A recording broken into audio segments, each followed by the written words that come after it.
There we go. I think it might actually be streaming live. Oh god. Yeah, I can't tell because it says starting. Well, if for some reason this is live and you're watching, YouTube has changed how this works. Red pill me daddy. Uh-oh. Can you guys see what's actually happening if you're watching right now? Nope, it's just a picture of my face. Okay. All right, well, there we go. I have the live chat open. Hi, everybody. Introduce yourself. Hey, I'm Eli Bosnick from God Awful Movies, The Scathing Atheist, Citation Needed, and The Skeptocrat. And you're a? Big old SJW. So, you tweeted something about, what, like me in Baked Alaska? Yeah, so this is I'm great. I really wanted to start with this, and it's not just because we've been hanging out and talking, but I was totally wrong at the outset about you, and I think this is a really good basis. Straight from the mouth of an SJW. Oh my goodness. You know what? Hold on. I'm going to say this. We met up a little while ago. Okay, you guys can see it. You can hear it okay? You guys hear it okay? What up, dog? Yo, cuck. SJW alert. He told me he was an SJW. Yeah, don't read the next comment. Which one? I mean, yeah, I can. Also, how do I tweet this out? Okay, start talking about stuff and explain what's going on. I'm talking about stuff, because here's the interesting thing. I was introduced by a listener to my show, to Tim, and then I immediately got inundated with 100 different messages, and you're going to find out that I use myself as an example of being an idiot more often than not, and I was immediately inundated with a bunch of messages. They said, don't you know this guy associates with Baked Alaska? This guy's a Nazi, this guy's a white supremacist, and instead of doing my research and seeing that he actually had just interviewed Baked Alaska and in fact has a tremendous amount of issues with the things he says and does, I was like, hey man, don't you know that Baked Alaska and this guy are buddies? And Tim was very nice and did not just, dismiss me out of hand, which honestly I probably would have done to you if you had just been like, Eli's a Nazi, but didn't dismiss me out of hand, said, let's sit down, let's have a conversation. We've been talking, and the conversation has become about, and this is sort of what I think we've really come to evolve, is that so much of this is about tribalism. So much of this is about not seeing the humanity of the other person. And we disagree on a lot. We've been sitting here, he's been playing some kind of impossible motorcycle game, and we, Trials Fusion. And he's a well, yeah, but we don't, I don't actually disagree with, I barely disagree with anybody. I barely agree with anybody. We were having a discussion before this, and I'm basically just going to counter whatever your argument is. A contrarian devil's advocate, if you would. Right. Because I think... But it's fair to say we don't agree on everything, right? We don't agree on everything. There's a lot we disagree on. But when I saw you, and again, just to call myself out here, when I saw you as a random YouTuber, right? Oh God, it's another guy fucking talking into his camera. Just and another traveling guy around the world. And traveling around the 45, 50% of the time. Traveling around the world. But oh my gosh, it's just another guy with a camera. This guy's an asshole. He doesn't know what he's talking about. Look, he associates with Nazis, right? Yep. And that's someone, and I consider myself to be a fairly. Oh, I'm wearing my headphones like a nozzle. Oh, like a nozzle. Please send me hate mail. I apologize. Real quick, don't forget, guys. Pop in the super chat and give all of your money, and just give it all. If we receive $1,000 by the end of the stream, Tim will take his hat off. No, that's not true. But super chat puts your comments up top. We can read your questions. I am looking at the comments, so you're going to see me like you're watching him talk. I'm going to go like this all the time because I'm looking at what you guys are saying, and I'm going to take as many questions as I can. But don't forget, super chat. It gives me money and helps me do the work that I do. But more importantly, to an extent, it puts your comment up top, at least $5 or more. We can see it, and then everyone else can see it. And feel free to say whatever the hell you want. I'll give you a shout out, unless you say something that I'm not allowed to say, like something that will get my channel deleted. Then I won't do it. But also, don't just like say mean shit. Don't do that. No, by all means. See, this is where we disagree, right? Okay. You can say mean shit about. Yeah, you can say the meanest shit in the world. I don't give a shit. You can call me a bald moron. I don't know. By all means, call me whatever the fuck you want. As long as you do it in super chat. Oh, but no, I mean, you can you can call me. Yeah, literally anything. You can write a 3-page thesis of the worst names imaginable if you're giving me money. I don't care. By all means. That's what we're saying. This is a weird way to pitch Super Chat, but we're doing it, folks. Here we got a comment. Tim Pool is a center-left libertarian who is mixed race and loves beanies. Wow. It's like somebody wrote my biography. That's weird. That should be your new Twitter. This guy claimed he was an SJW, and he was tweeting about, my associating with Baked Alaska, and there's a bunch of, SJWs that are posting this photo of me eating dinner with, like, Base Stickman and Baked Alaska and these other people, and then claiming that, like, I'm drinking with them. And it's funny because I don't drink. Like, I literally do not imbibe alcohol. And so in the photo, I'm just, like, sitting there with, like, this glazed look on my face because everybody basically, it was after the Battle of Berkeley. I got hit up. I had just interviewed Baked, and he was like, "Hey, do you want to come down to this bar where we're all eating food?" And I was like, "Yeah, okay, that sounds interesting, right?" Because if I'm going to understand what these people are all about, like, I'm going to come down and see them in their, natural habitat, if you would. And to be clear, you're not just, like, chilling with these people. These are people who you vehemently disagree with a lot of their ideas. These are people who you publicly debunked. These are people who you question in ways they haven't been. I don't want to speak for you. Publicly debunked. No, it's just, what I do is I try to give everyone a fair interview, right? I don't try to assert what your intentions are. If Baked Alaska says to me that he's trolling, he wants to get a reaction out of people, and he's tired of being, crapped all over for being white, I say, okay. Right, that's literally what he told me. But we agree that if he does that by a "gas the Jews" meme, that's a reprehensible way to behave, right? I called out Baked Alaska personally. I was like, dude, you shouldn't do that. Because it's a reprehensible way to behave. There's more than what's wrong with posting that kind of meme on Twitter than just it being reprehensible, right? So look, personally, I completely disagree with Baked posting this "gas the Jews" meme. I find it distasteful.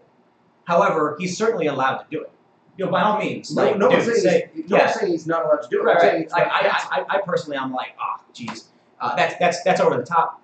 But also, well, not just over the top. I mean, it's cruel, right? It's usually using people he disagrees with.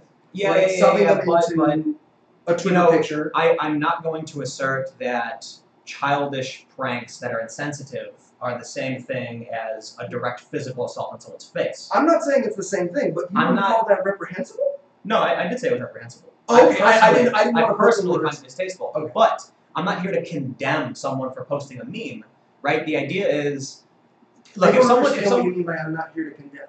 If someone is being offensive, offense is in the eye of the beholder, not in the person who's doing the offending. Right? If you start saying a bunch of racial slurs, let's say you called me a gook, right? Mm-hmm. That would not offend me. Right. But it may offend my brother. Right. So offense is in the individual. So the point I'm making is, if the intentions are not pure evil, right? If Baked, his intentions are like, this is going to be a funny joke that people will laugh about, and he thinks he's doing something good, what you don't come down on him and say, like, you dumbass, how dare you, I'm going to hit you for this. I didn't... Well, I'm not talking about hitting someone. I'm just talking about condemning those actions. So the issue is what's effective or not. Do I personally... Would I prefer if Baked did not post these memes?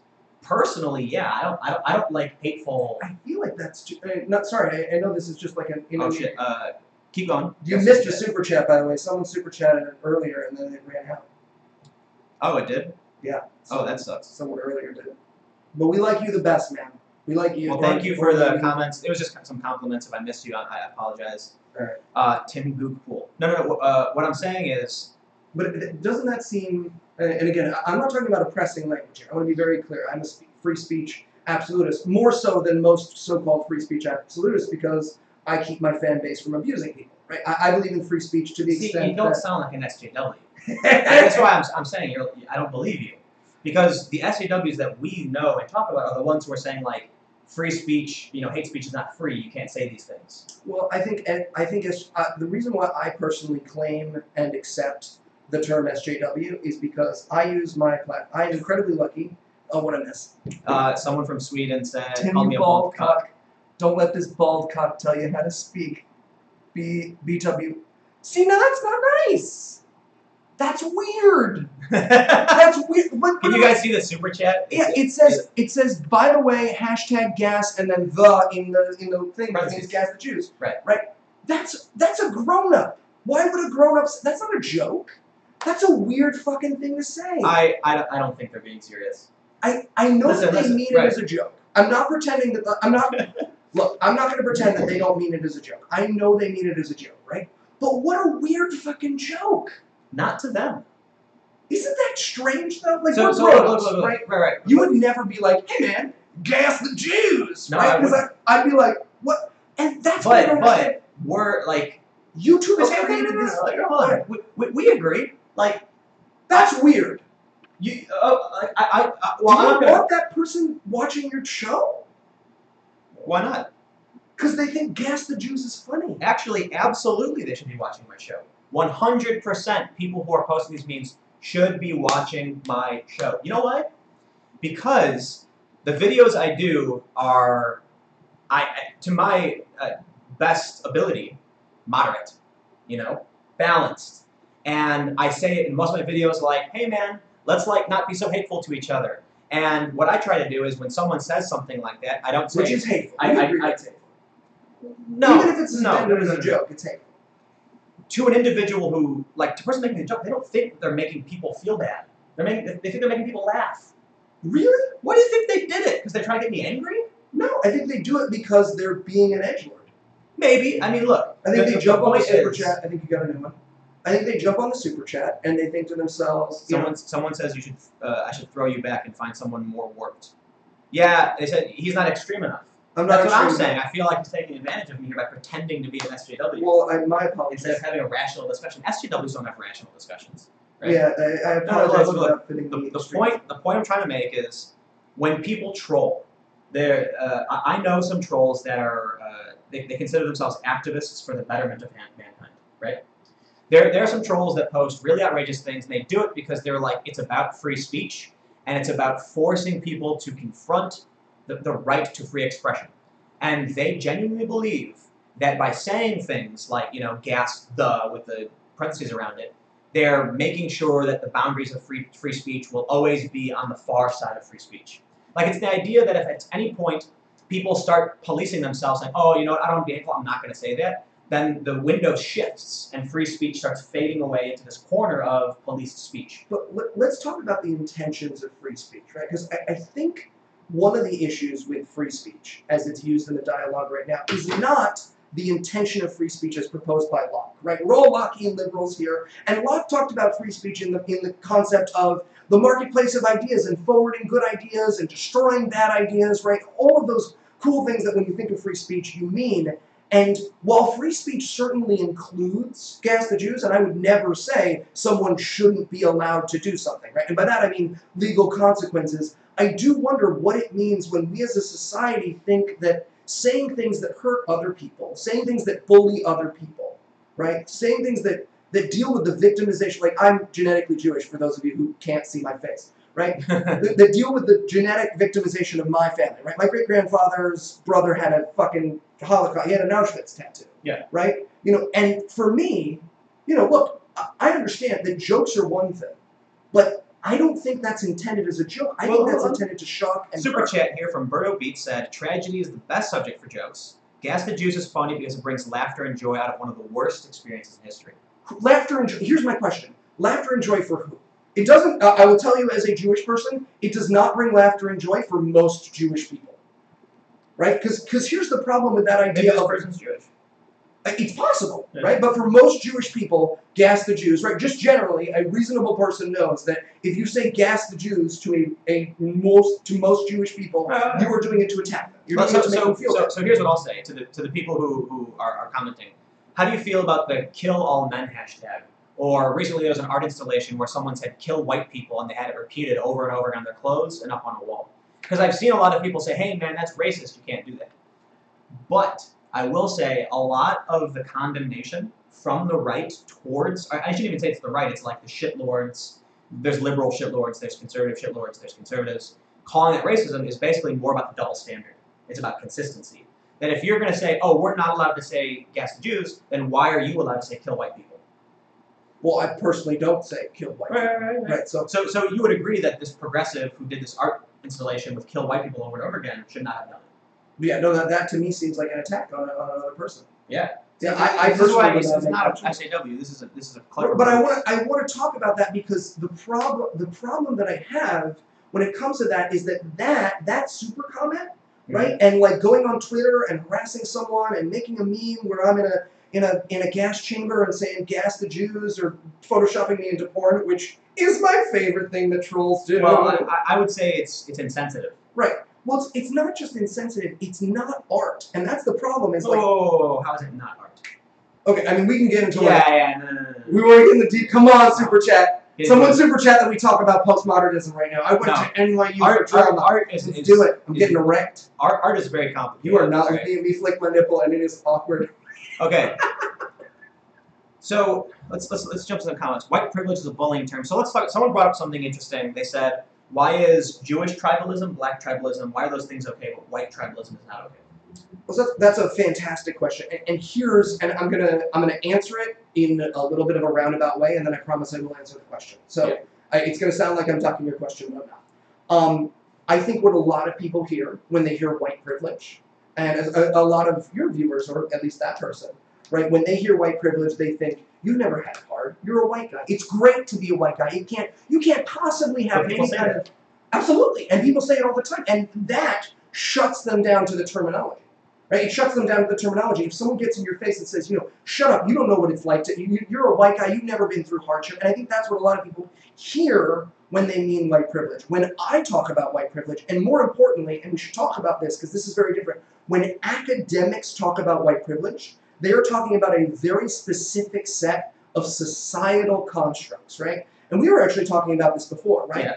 White privilege does, right, which we disagree on, right? As a mixed race person. Right. Which means he gets bonus points, so you have to listen. No, I get shit on by everybody. Exactly. Yeah, it depends on who you agree or disagree with. Academically speaking, white privilege does not mean, oh, you've never had it hard. White privilege means that there are a series of things about society that you maybe haven't had to consider that an African American or a mixed race person has. Representation in media is a really good example of that. And if you want to check this out, again, you don't have to agree or disagree, but if you want to check this out, there's a document called Unpacking the Backpack of White Privilege. And it's not aggressive, it's an academic document, and it goes through and it talks about some of those things of white privilege. And none of it is, you can't have a hard time if you're white. You can't have wealth inequality if you're white. You can't be, systematically oppressed if you're white. There are people who go through a tremendous amount of systematic oppression. So is there Asian privilege? What? Is there Asian privilege? So that's a really good question. And that sort of goes to two different things, right? And usually what people mean, there's a tricky answer to that, and there's a not tricky answer. He is not an SJW. What? They're saying you're not an I'm sorry I answered. I tell you what. Because I think I'm using violence. I'm using violence. Well, Tim does not think I'm funny, folks at home. No, I know. General people think I'm funny. Just so you know. Sargon was on Joe Rogan, and he was saying that the frogs turned gay. Yeah, he does. The what? He was saying that the frogs turned gay. That's true though, right? Yeah, the anisex thing. Yeah. Well, okay, let's do a little bit of defense of Alex Jones. First, let's defend Alex Jones. Let's defend Alex Jones. And this quote's going to be taken out of context. Alex Jones was absolutely, no, I shouldn't say absolutely. Alex Jones was sort of right when he talked about them putting stuff in the water that turns the frogs gay. Because there is I believe it's a pesticide, right? It's a naturally occurring thing that happens to frogs. Well, so my understanding of it is, no, the pesticide makes them more susceptible or something like that. Like there's a correlation. But it doesn't turn the frogs gay. Well, yeah, turning them gay is a bit hyperbolic. But hold on. The point. Well, we got to talk about the point Alex Jones was making. Is that the point Alex Jones was that they were gay bombing people. All right, but hold on. Right. A point that needs to be made is that there has been a correlation between some pesticide and frogs having their ovaries turn to testes and having multiple testes develop and just general deformities as this pesticide screws with the endocrine system of the frogs. Well, and this pesticide is in, it's used in a lot. I believe it's a pesticide. I'm not an expert on this stuff, but the point is... I heard it was a fluoridization thing. No, it has to do with fluoride. It has to do with... What I have heard is that this is something that naturally happens to frogs, and that the pesticide can sometimes speed that process up, sometimes make that process more common. Yeah, it fucks with them slightly. But it is not the point Alex Jones was making. No. And I don't think we need to defend that. Hold on. Alex Jones was... I think Alex Jones was claiming the government's doing it on purpose. Yeah, absolutely. That's like the huge distinction between corporate negligence and humans generally fucking things up with waste and being like, oh shit, we kind of messed that Now, up. Tim, And you're going to win some SJW points. Are you ready? wait, hold on. Oh, Someone said more civil convos with SJWs, please. I think what you're doing is great, so I hope this isn't the last convo. No, I'll try to do more of this. You know, I normally do the live stream every week with an update, and I've been absolutely swamped over the past month and a half. I just haven't been able to do it, and it sucks because look, the live streams, when you guys super chat, it really does, you know, it adds up. It helps me do what I do. Back to what you were saying about SJW points. Continue. right, we're going to win you some SJW points because the number one thing, and you know what I'm about to say, the number one thing I got sent when I said I was going to have a conversation with you, that I got a bunch of messages. They said, he says InfoWars doesn't make stuff up. He says that they are equal to Huffington Post. You know, I'll say this. The sad truth is, I really don't watch InfoWars. And someone, like, called me out. I did a live stream, and someone asked me, like, what I thought about InfoWars. And I said... I saw the clip. I mean, you can look at the greater quote, because I'm probably not going to remember 100% accurately. I probably might have said something stupid. But I think the important thing that I'm trying to say is that Alex Jones has been repeatedly trying to go mainstream. Alex Jones has been courting Trump and Trump supporters, apologizing for Pizzagate. InfoWars is trying to get away from the conspiracy stuff and go closer to like a partisan news blog like Huffington Post. That's what you said. And InfoWars actually sends reporters on the ground. I covered something like 30-plus Trump rallies, and there were a handful of InfoWars reporters at most of them that I was at. And I'd see this guy and I'd be like, oh wow, InfoWars, I got another person here on the ground. That says way more than Huffington Post. Huffington Post doesn't always have people on the ground, especially at Trump rallies. But now, I'm not saying Huffington Post goes on TV and rants about turning the frogs gay and the government injecting people. So when Past Lives Tim Pool says they don't make stuff up, and I put them in the same place as Huffington Post, is what I think the quote was. It was like, I put them on the same level as Huffington Post. There's a difference between the Alex Jones show and the greater InfoWars. Okay. Typically, when I see a story shared by InfoWars, I'm like, yeah, it's another right-wing article. You know? But like, sometimes, I mean, look, it's they're turning the frogs gay. That's Alex Jones going on his show and selling supplements. Who runs InfoWars. Right. You know, so if we go to Infowars.com... Australia bans Jewish synagogue citing terrorists. Do we think that's true? If we go on Snopes right now, are we going to find out that that's true?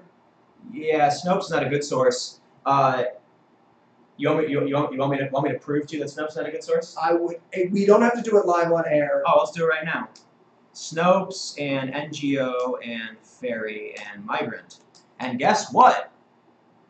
Are charitable NGOs trafficking people across... Well, they put false. But hold on. The Italian Coast Guard just confiscated a boat and produced photographs of human traffickers towing migrants to the ship, loading them on, and then towing the empty boat back to shore. We also have marinetraffic.com showing all of the NGO ships going straight to the coast, back and forth, right? So there is, at least to a certain degree, police making a statement, making a detainment. That's not fair, because you literally just looked at their false. Let's see what their evidence is. Their evidence is that, in their, we'll put their final summary, we found no evidence to support the claims that NGOs are involved in illicit smuggling or trafficking activities. Even though the Italian police said we have something along the lines of like overwhelming evidence of the NGOs doing this. And they've actually confiscated the ship and are currently questioning the crew because they are I did a video. There's a photograph showing a human trafficker towing a boat. Well, where's the source for that photograph? The Italian Coast Guard. Guardia Costeria. So here's my question, right? And I'm not questioning you because I don't know, right? The answer is I don't know. I'm not going to argue with you here. Snopes has been an incredibly reliable source for a year. They do a tremendous amount of fact checking, right? And they're incredibly responsible when they get stuff wrong. Right? They do a tremendous amount of retraction, and this is, you know, one of the guys who ended up hooking us up, and actually the reason why we're talking is he was like, you got to talk to Tim about, and it's an overused term now, you got to talk to Tim about fake news. And the difference is what happens when InfoWars is wrong, right? Let's say, right, and they have been wrong in the past, right? When InfoWars says that there are no-go zones in Sweden, or when they say that the Christmas lights all got taken down in Sweden so as not to offend Muslims, right? I know that's something that turned out not to be true, right? When InfoWars says that, what are the consequences? What are the consequences of being wrong? Of being wrong. The answer for InfoWars It's nothing. Right? The answer for InfoWars is people like me, who already didn't trust them, go, all right, well, that's InfoWars. It's the frogs turning the gay thing. And what happens when you read Snopes and it says NGOs aren't doing this? Or what happens when you're The Guardian and it says there are refugee rescue missions, even though the UNHCR says less than 5% are recognized as refugees? Right. Well, it paints a picture in people's. It's the same thing, dude. But that's the difference. When the mainstream media has responsibilities, they have ethic boards, they have editorial boards. People resign, you know. And the problem that comes up in this mainstream media versus independent thing is that the mainstream media is held to a standard that independent media is not. Right? When the New York Times falsely reports, or CNN falsely reports that Trump is setting up a back channel to Russia, right? People get fired. People lose their jobs. When Fox News, which I don't agree with, but still is mainstream media, right? When Fox News reports about the Seth Rich killing, right? They have to submit a... Okay, except for when Dave Weigel of the Washington Post wrote that Kim.com may be trying to fabricate an archive of emails to prove the Seth Rich conspiracy, and his only evidence was that the Seth Rich Gmail account, according to the family, got a welcome notification from mega.nz. He said in the article that a welcome letter from mega.nz was clearly a phishing attempt from a New Zealand-based hacker, and what other hacker is in New Zealand and associated with Mega but Kim.com? Therefore, Kim.com may be trying to do this. Literally, you tell a hacker that. Like, I was just at DEF CON, and I said, hey guys, check it out, tell them the story, and their jaw drops. Washington Post reported that? That is fake news. I'm not saying the media is perfect. No one got in trouble for that. He did retract. I called him on the phone line. He removed some of that. And that's not the only time mainstream news has gotten away with fake bullshit. I'm not saying the media is perfect. I'm not saying that the mainstream media doesn't get away with fake bullshit. I'm saying that the mainstream media has consequences set up. No, they don't. That independent media, yes, they do. They have ethics. They have journalism boards. They have editorial boards. Hold on. You actually believe that if CNN had a story on the air that was fake, and they go to their ethics board, and the ethics board says, yeah, you got to pull the story.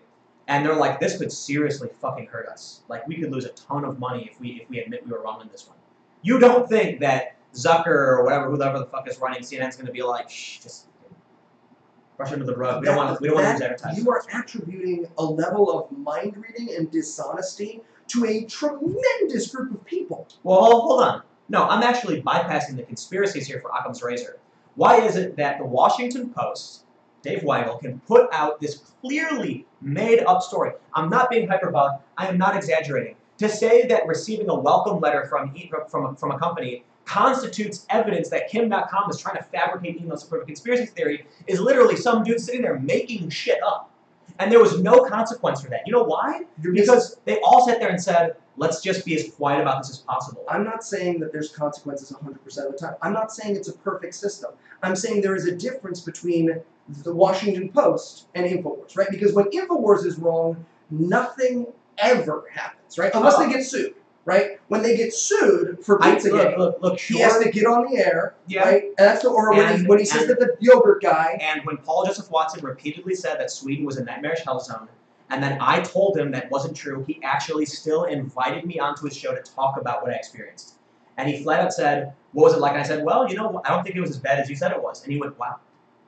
He didn't tell me to fuck off. He didn't ignore me. He said, hey, I did this. I said I needed money for this. It is very, I think we need to be honest when we say that is very different than the consequences of mainstream media, right? Look at what happened to the New York Times. Hold on. Let me first say, we got some super chats here. Oh, sorry. I apologize. But let me first say, the point is, I don't hold them to any different regard, right? I think the New York Times gets something wrong, it's actually worse. They have a bigger audience. I also think the New York Times and Wall Street Journal, Washington Post, CNN, they do retract things. They do correct things. There is, like, I don't think anyone's inherently trying to be evil. I don't think InfoWars is trying to be evil. And I think there's total balance here. That if InfoWars gets something wrong, their audience is smaller than the New York Times. And maybe or may or may not. In my experience, I don't watch or look into InfoWars. It's not something I pay attention to. But for the most part, my interactions with Paul, he flat out was like, oh, okay, I guess I was wrong. But anyway, let me jump into the super chat. Someone said, if representation in media is important, why do minorities report better self-esteem for decades? Results matter. Make predictions on results of privilege. Change course when your prediction is wrong. Got someone, Avalok said, correlation is not causation. Representation, results of policies are consequence of individual action. The system right now don't have ethic hierarchy. Berto Beats popped in again and said, I think you need to realize is that there are no real fact checkers. Everyone has an agenda, especially the people who say they don't. Diversify your sources. Bingo. No, I'm glad you said bingo because I totally disagree with that. Diversify your sources? Well, no, I don't disagree with diversify your sources, although I think I just earned the SJW label. No, when people say, oh, there's no such thing as fact checkers, it is this attack on expertise that we have seen of late, right? There is this idea that, oh, there's no such thing as experts, right? You know, the New York Times, and again, Tim, I really like your stuff, right? Some of it I disagree with, but I really like your stuff. But there is a vast difference between the seriousness with which you approach a story and the seriousness with which something ends up on the New York Times, right? The amount of people who check through a story that ends up on the front page of the New York Times, the consequences for being wrong on the front page of the New York Times is very different than the consequences for, I'm going to use myself, not you, very different than if I get on my YouTube channel tomorrow and I go, this is the Elon Bosnick show. Wow. So what happened when the New York Times said there were WMDs in Iraq? That is one of the largest journalistic scandals. Did New York Times lose money? They lost a tremendous amount of... No. People still believe the New York Times. They still operate. They're expanding. They have more subscribers. They're doing paywall. They're one of the few outlets who are You're countering an idea with exceptions. I'm never saying that these institutions are perfect. An exception. I'm saying that they are experts in finding out what's true. And this faux egalitarianism, this postmodern approach to truth, right? Everyone on the far right, which I'm not saying you are, obviously. Everyone on the far right, they hate postmodernism. Oh my gosh, gender studies, hate postmodernism. And then, when it comes to the truth, well, the New York Times is the same as InfoWars. Sometimes they're right, sometimes they're wrong. Right? Oh, Steph Molyneux, he's the same as the InfoWars. Sometimes they're right, sometimes they're wrong. Me, I like to look at both sides. But there are experts. And I will say, this is a policy that they do not apply to anything else, right? You do not say, on the one hand, I have a doctor. And on the other hand, I've got my cousin Steve. Chiropractor. Right, exactly. And we all mock the chiropractors, right? Wait. We got some super chats. Get some super chats. Great for you. This guy is very much brainwashed. He is a typical SJW that people ignore as modern-day version of a conspiracy theorist. There you go. Got another super chat here. Devilish Drifter, question to both. What do you think about current YouTube, Facebook, Twitter, Patreon bannings and the overall effect of free speech in the West? Well, let's put an attack on that. Hit the next. We'll come back to that one. Devilish. The consequences to the public when mainstream media such as CNN and New York Times make up shit are far greater. They are narrative drivers and not news reporters. Well, I agree with the first part, and I disagreed with the second. Right? I agree that there are bigger consequences when the mainstream media is wrong, but at the same time, you would not be interested. For instance, right? The people do not say, "Yeah, you know, I got this science teacher. He's telling my kid that the world is round." Right? And then I got this other guy. He's got a YouTube channel. He says the world is flat. So hold on.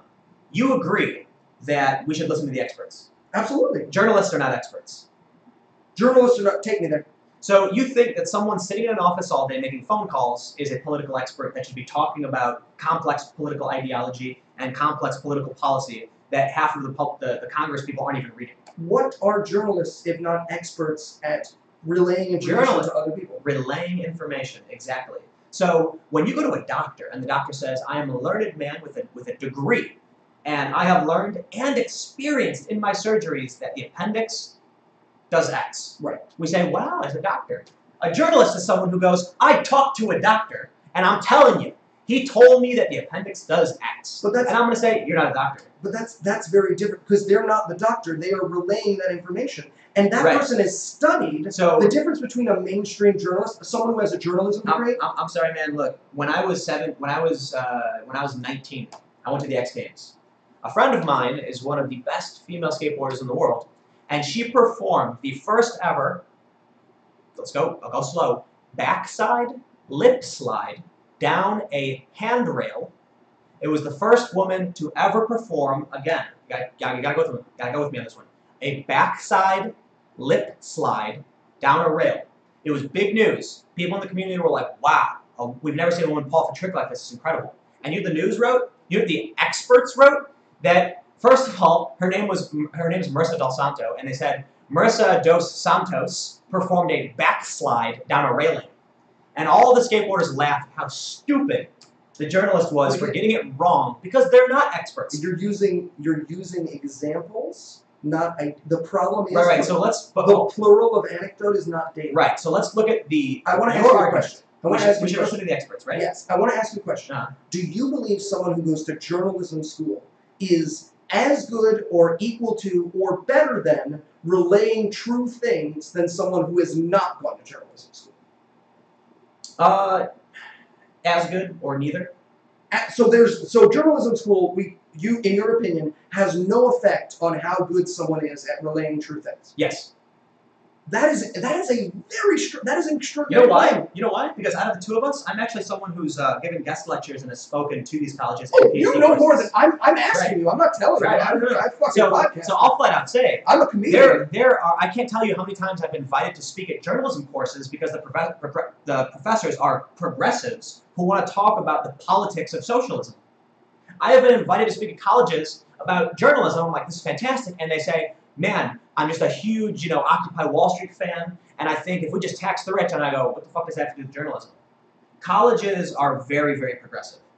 And you are not going to convince me that someone who goes to an institutionalized learning facility somehow is an arbiter of truth over anyone else. But that's not true with doctors.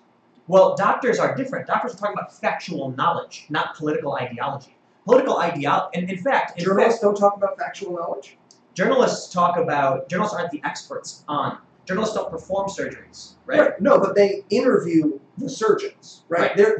My question is, do journalists talk about factual knowledge? And you've just made, in my opinion, what is a very extraordinary claim, which is that someone can go to journalism school, study for 4 years, learn journalism for 4 years, and they will learn nothing more. That is a useless degree. That there is no expertise to be had in journalism. No, you'll learn to become a good journalist by going and doing journalism. So journalism is, in your opinion, and I don't want to put words. You're not going to learn how to be fair.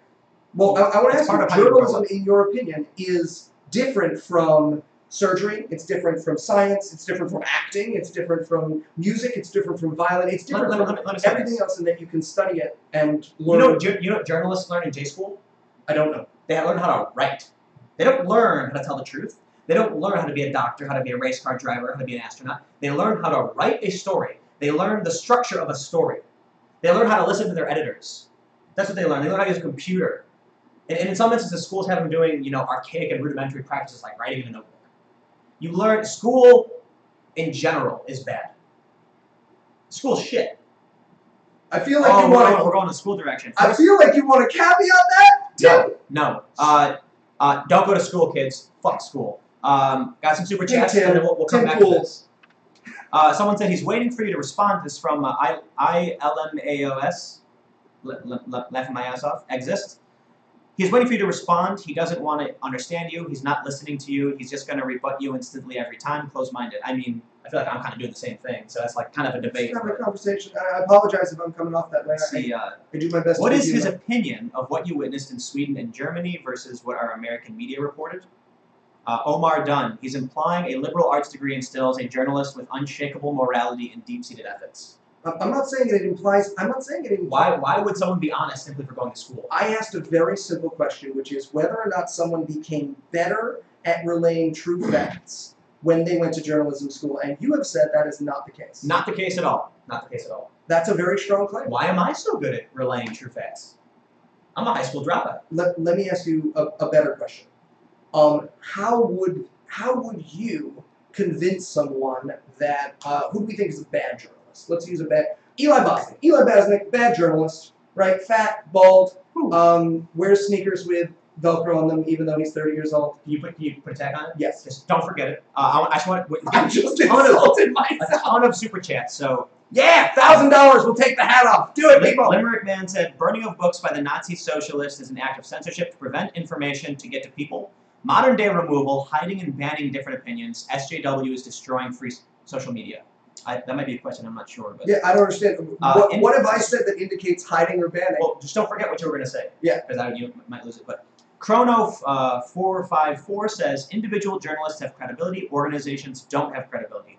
There's no collective credibility. A credible journalist can't gain or lose past credibility by joining an organization. Totally agree with that, 100%. But I don't understand that at all. Right? If you become part of an organization... Keep attacking the thought. Oh, I already forgot what you were going to say. I'm going to forget it. No, it's just a super chats are coming like crazy right All right. now, so. Well, good. I like that he's making... Journalistic integrity demands triple confirmation. It also requires you not frame a narrative unless it's an op-ed. Absolutely. That's from Nefarious NYC. Thanks for the super chat. Next, we've got Steven Sykes. You guys, super chat's going crazy. I really like the appreciate Nefarious NYC. Look up the expert fallacy. For every expert you find that can prove your point, I can find one to prove mine.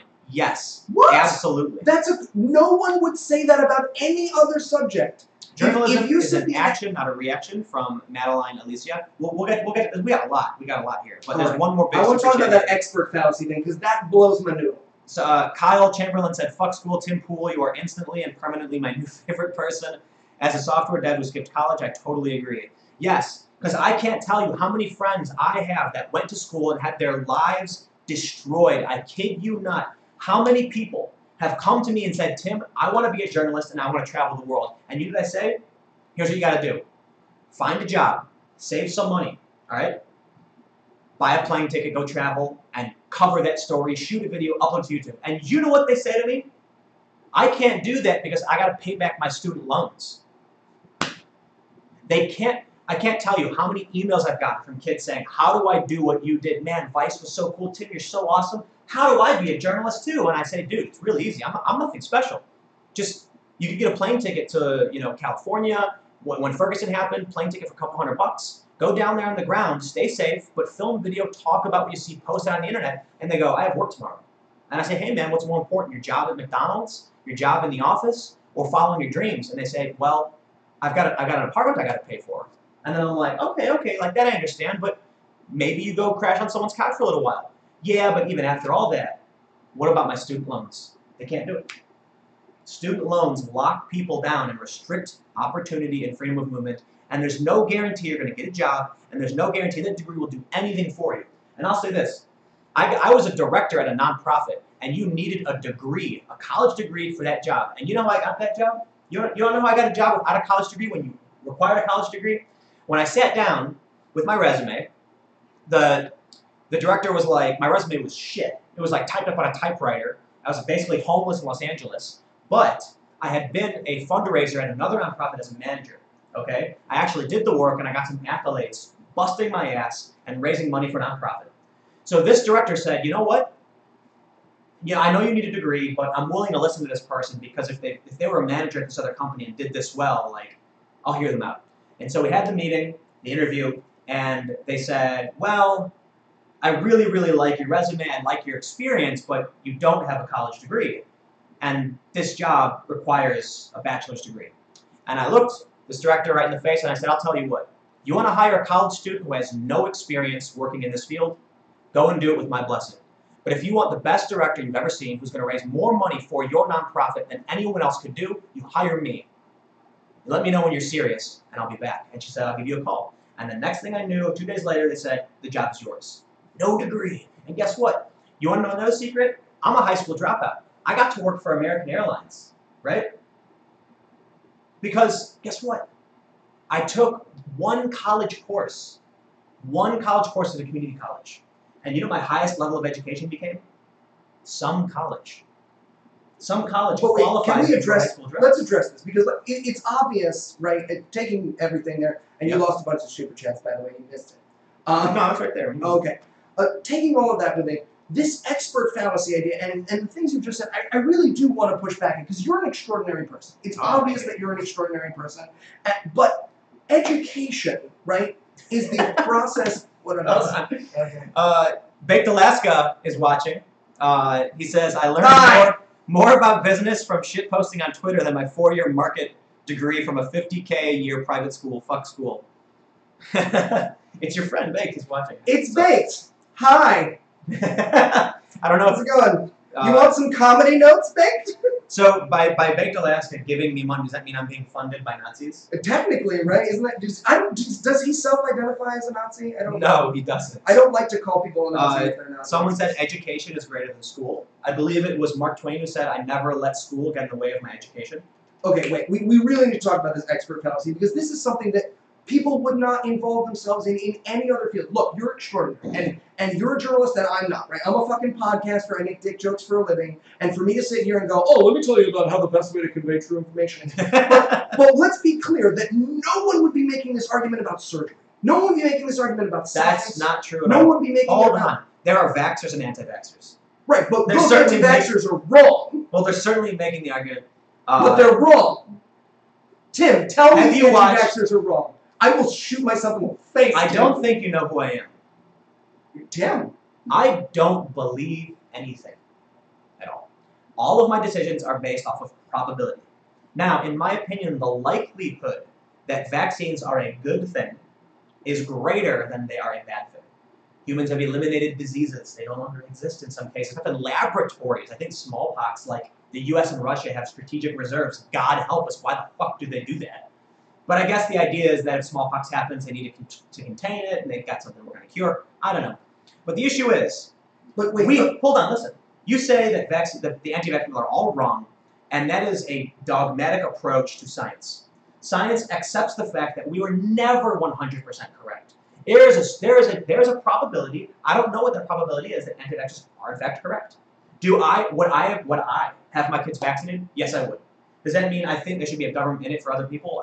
I'm too libertarian for that. I'm not talking about a government. No, I know, but I'm talking I'm talking about what's right and wrong, right? When I say, and I do say, anti-vaxxers are mostly cranks, some of them are liars, the obvious beginning of the movement is a proven fraud. Who's not a doctor anymore. Some people are liars. Some people are everybody. Right. The point I'm making is... But it's not 50-50. Right? We operate according to what has been proven true, and Wakefield is a proven fraud. Right. I'm not here to argue that any of that. What the point I'm making is that regardless of the issue, vaccine, not, moon, whatever, moon landing, was it faked? My stance is there are certain things that I certainly don't believe anything. Literally, I believe nothing. Everything is based off of probability. And this is what I try to explain to people. I'll give you all a philosophy lesson right now. If I took this phone and I threw it as hard as I could at that wall, what do you believe would happen? It would shatter into a bunch of pieces. Right, that is a dogmatic approach because guess what? Yeah. It might just bounce, right? That is an insane way to address the world. And you don't do that. No. You don't sit in your car and go, maybe when I turn the... No, Tim, let's be honest. You don't sit in the car and go, maybe when I turn the keys it'll turn on, and maybe when I turn the keys it'll explode. There is a probability in which a car will explode when the engine is turned on, yes.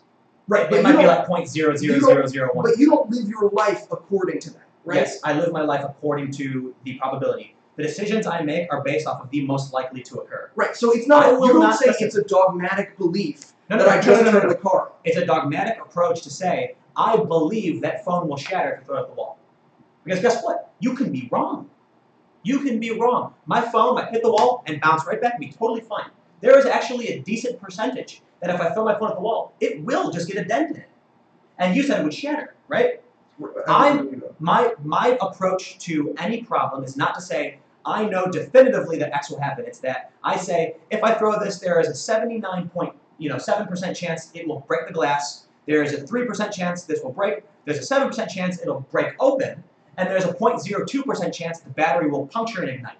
That's how I make my decisions. In which case, ultimately I say, what are the upsides? None. The downsides? Most likely, it'll just break. The glass will shatter. In which case, I'm not going to do it. Right, so based on, again, but cutting through all of that, right? Cutting through all of that, percentage-wise, vaccination is a good idea. So yeah, I agree. Cutting through all of that, there's nothing wrong with the dogmatic, as you might...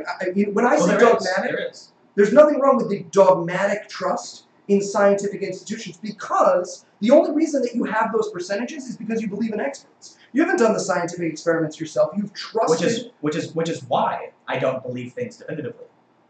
But you're not actually living your life that way. That's simply philosophical jargon, right? No, that's literally how I make my decisions.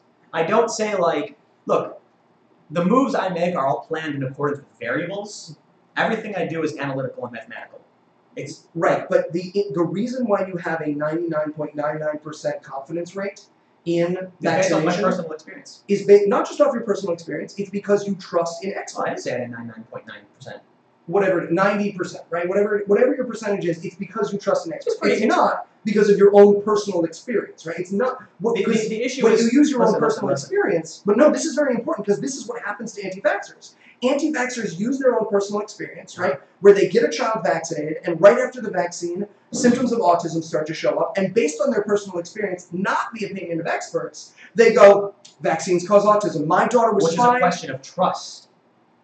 It's a question of trust. Right. Do you trust other people? And some people don't trust certain people. And we trust experts.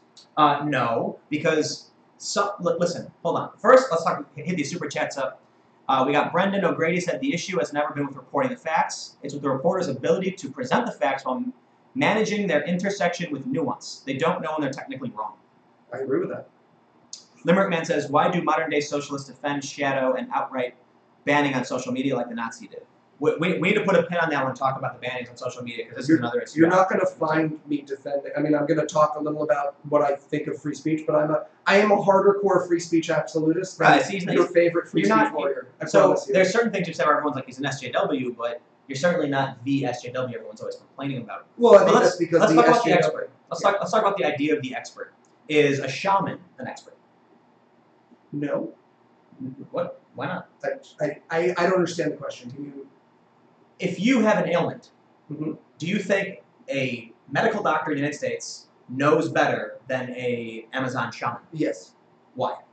Because that person has studied a field of provable medicine, right? That we have dogmatic faith in. Yep. Because we haven't tested it ourselves. Right. You and I both go to the doctor. We have dogmatic faith. Absolutely. And that's the smart thing to do. Well, I don't have a dogmatic faith in doctors. You do. We have a dogmatic faith No, in doctors. you're wrong. Too. You've never done it. Have you ever studied the medicine? When your doctor goes, "Hey Tim, you got a flu. Here's some, Right. I don't think you understand what I mean by dogmatic.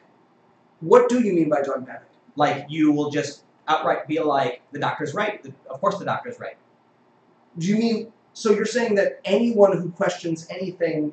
Well, of course, I'm not dogmatic. Then dogmatic would be. So the issue is, I don't have an when absolute a belief. shaman says to me that they know how to mix tree bark with monkey root Mm-hmm. and make a potion which can help enlighten your spirit, I'm like, okay, what's the likelihood that that's true? Okay. Well, personally, I come from a Western, technologically advanced, more further developed in terms of technology society, so I'm less inclined to believe in spirit, faith, and religion. Mm-hmm. But there are people who have literally lived by this, and that is the world they see, and that is what they trust and believe.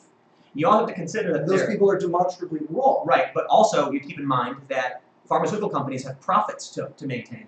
And so there is a big concern that drug companies aren't trying to cure things anymore, they're trying to manage symptoms. So wait. In which case, you have to recognize that there is at least a possibility the drugs you take are designed just to keep you alive so you can keep buying more drugs, right? That is such an infinitesimal. There's a possibility. Infinitesimal is your opinion, right? Do pharmaceutical companies make tons of profits? Yes. And are for-profit companies legally required to generate profits for their shareholders? Yes. Right. So is a drug company going to cure a disease, thus turning its drug off, or are they likely to then make sure that the drug stays around forever? According to that same logic, you could say, because they have to make money and because it's in their interest to make money, drug company, there's a percentage chance that they put a little bit of crystal meth into every aspirin. To get you addicted. So that you get addicted to aspirin. Is that a reasonable belief to hold? Only for one reason, no. Do you know why?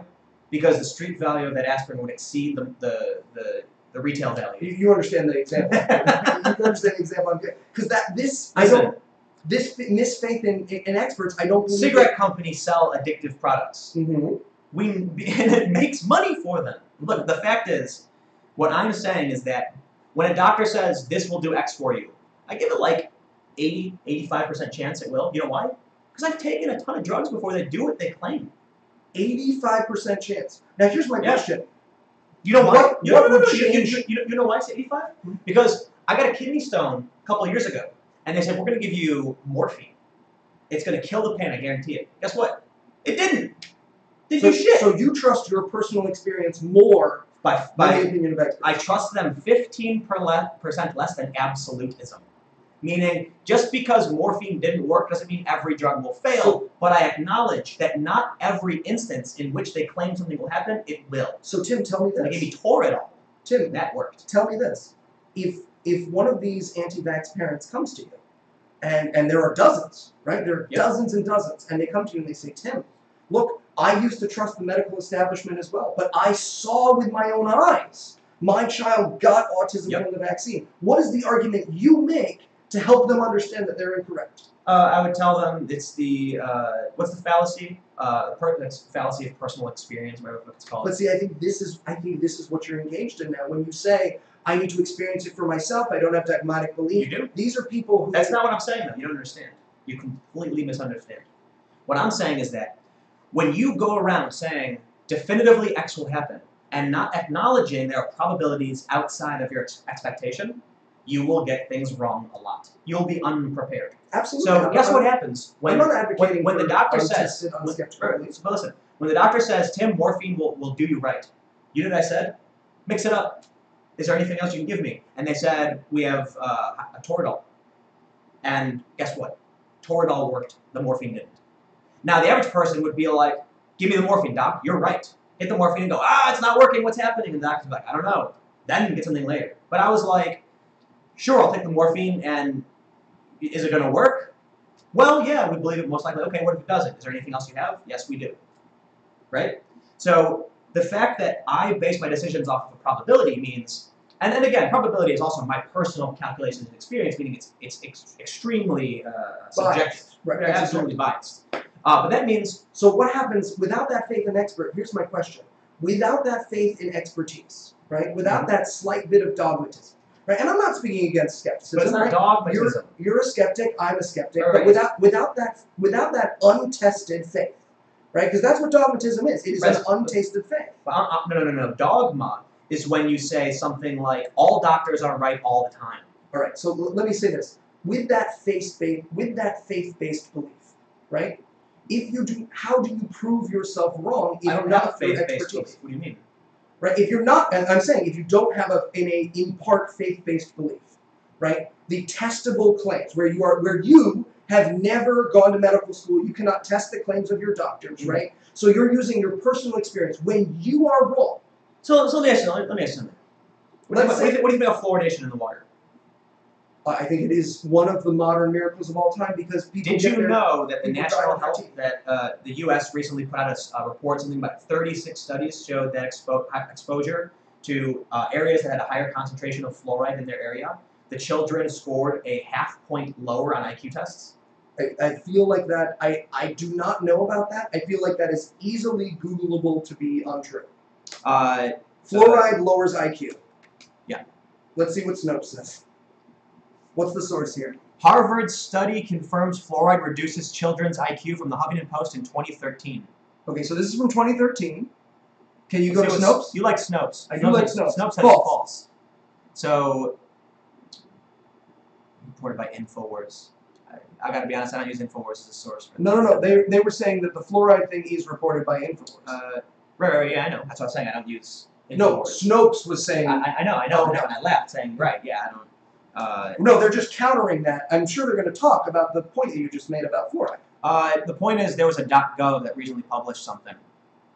I don't know, here's something from 2012.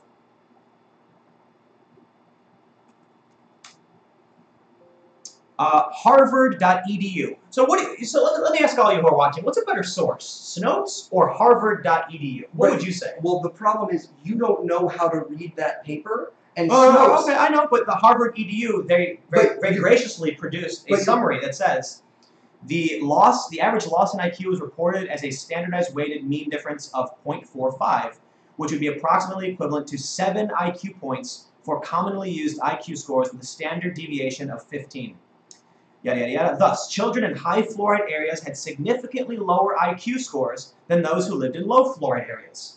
So, come on, you're going to tell me Harvard.edu is a bad source? So this is the problem. You and I, not being experts in how to read that information... Whoa. Hold on. This is a summary flat out saying children in high fluoride areas have significantly lower IQ scores. Go to the go to the Snopes article, because this is the difference. Snopes are experts in presenting information. You know what, man? No, sorry, you've lost this one. You cannot use Snopes over Harvard.edu. No, I'm not saying that. I'm not saying that this paper is incorrect. Right. I'm sure that whatever this paper claims, it would either be true or be on retraction. Listen, man. Listen.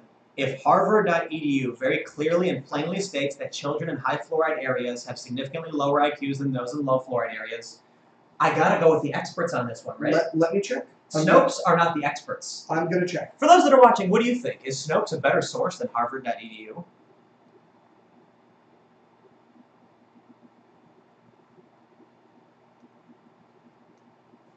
In fact, there's a Huffington Post article which is also interesting. A 32-page report which can be downloaded free of charge from the environmental health perspectives, the research said. This is a long thing. 27 studies published over 22 years suggest an inverse association between high fluoride exposure and children's intelligence. The results suggest that fluoride may be a developmental neurotoxicant that affects brain development at exposures much below those that can cause toxicity in adults. Long story short, it is believed by 27 studies published over 22 years, and this is if you believe Harvard and Huffington Post, that fluoride exposure in children results in lower IQs. Right, so I'm actually reading this article right now, and it's showing, I mean, again, this is the problem with doing that, here you go. So this is Stephen Novella in the neurological blog, that most of these studies, high fluoride groups, use concentrations many times higher than allowable by limits in the United States. And many of the control groups, or low fluoride groups, had concentrations in a range that is actually targeted as optimal by water fluoride regulations. And there's a citation. Yeah, but that's the problem. That Harvard paper, if that falls under the Harvard paper, that high fluoride concentration, that's illegal to have in the United States. And because... And they exist. Right, but here's the problem. Because we're not experts in reading that paper, this is the perfect example of what I'm talking about. So wait, hold on. Snopes are no more an expert in reading the paper than you are. Yes, they are an expert in reading the paper. Because this is the difference. Some random person who got hired at $40,000 a year to work for a blog in New York has no more experience researching on Google than I or you do.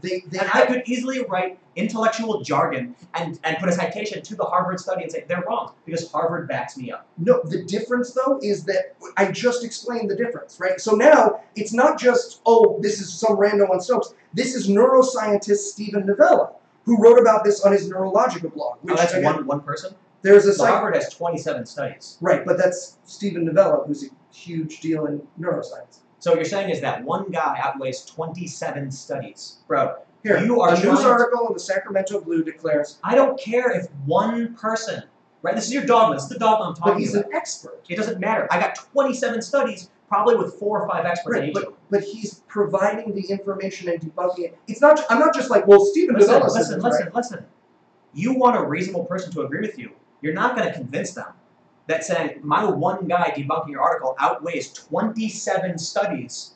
Right, but he is going through those studies. Yeah, he is proving point by point why those are incorrect. That's great. Why is one person smarter than every other person who did the study? Why is this one guy more likely to be correct than everyone who worked on those studies? Because the people who worked on that. So this is the point that I'm trying to make: is the Harvard study in question? And sorry, folks, that you're witnessing this because this can be. Well, let's hit the super chat real quick. Someone says, "How does one determine who is or how do you become an expert at reading information?"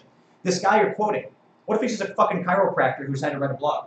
He's not. He's Stephen Novella. He's a well-known skeptic from Skeptic Guide to the Universe. So what makes him a better neuroscientist than literally everybody who worked on those articles? So what he is saying is not, hey, the people who worked on those articles are wrong. What he's saying is the people who worked on those articles interpreted the data produced by Harvard incorrectly. That's very arrogant.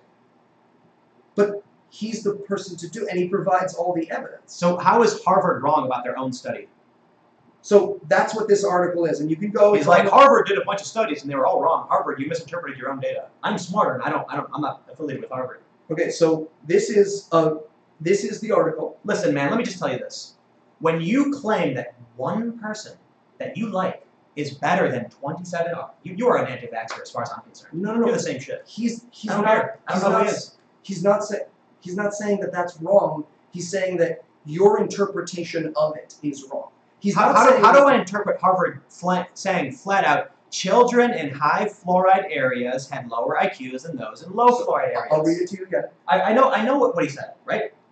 What he said is that That's your very understanding of high fluoride is actually illegal to put in the water. That matters literally nothing with what we're talking about.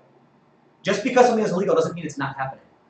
Okay, so now you understand that, like, the common understanding of high fluoride, people might think, oh man, I hope I'm not in a high fluoride area. But it's illegal for you to be in a high fluoride area. And you might be. Just like there's oil spills operating in illegal shit. Right. So when you say a bunch of illegal shit, there's oil spills all the time. But I want to bring up, you started this conversation by saying, do you think fluoride's a good thing or a bad thing? I said, what do you think about fluoride? What do you think? And I said, I think fluoride's one of the great. And I started there's talking about that said that in high fluoride areas, people have a lower degree than. Right, but there are illegal amounts of stuff that there's a chemical in kale that'll kill you. There are illegal amounts of all sorts of chemicals that'll kill you. I don't care what's legal or illegal. You're changing the issue to deal with the fact that you have a dogmatic view, a religious view, just like the anti-vaxxers do. I have no better way to explain to you the difference between an expert's interpretation of data. I don't know who that person is, and I don't know why he's an expert.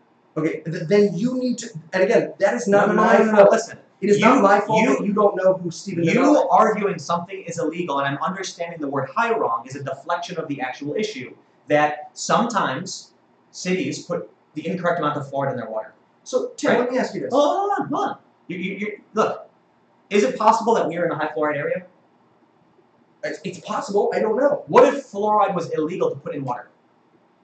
Then you would have a tremendous. Then obviously the balance of that problem, the unfluoridated water that doesn't help people's teeth, that causes all the problems, the reason why they fluoride water. If there was no fluoride legally allowed to be put in water, it is likely that most places would have zero fluoride, just like because there's almost zero lead in most of our water. Right. In an instance where they say, no, we have to put in fluoride in the water, there are instances where they accidentally put in too much. So it's not unreasonable. It's entirely unreasonable. To be concerned about high fluoride? Do you like that? Would be like saying, "What do you think of hydrogen?" And you were like, "Okay," and I said, "Well, yeah, but don't you know hydrogen can make things explode?" All right, let's. What do you think of Freon? Maybe they put too much Freon in your air conditioner, and so you're not concerned at all with fluoride in water? No, because not even for babies.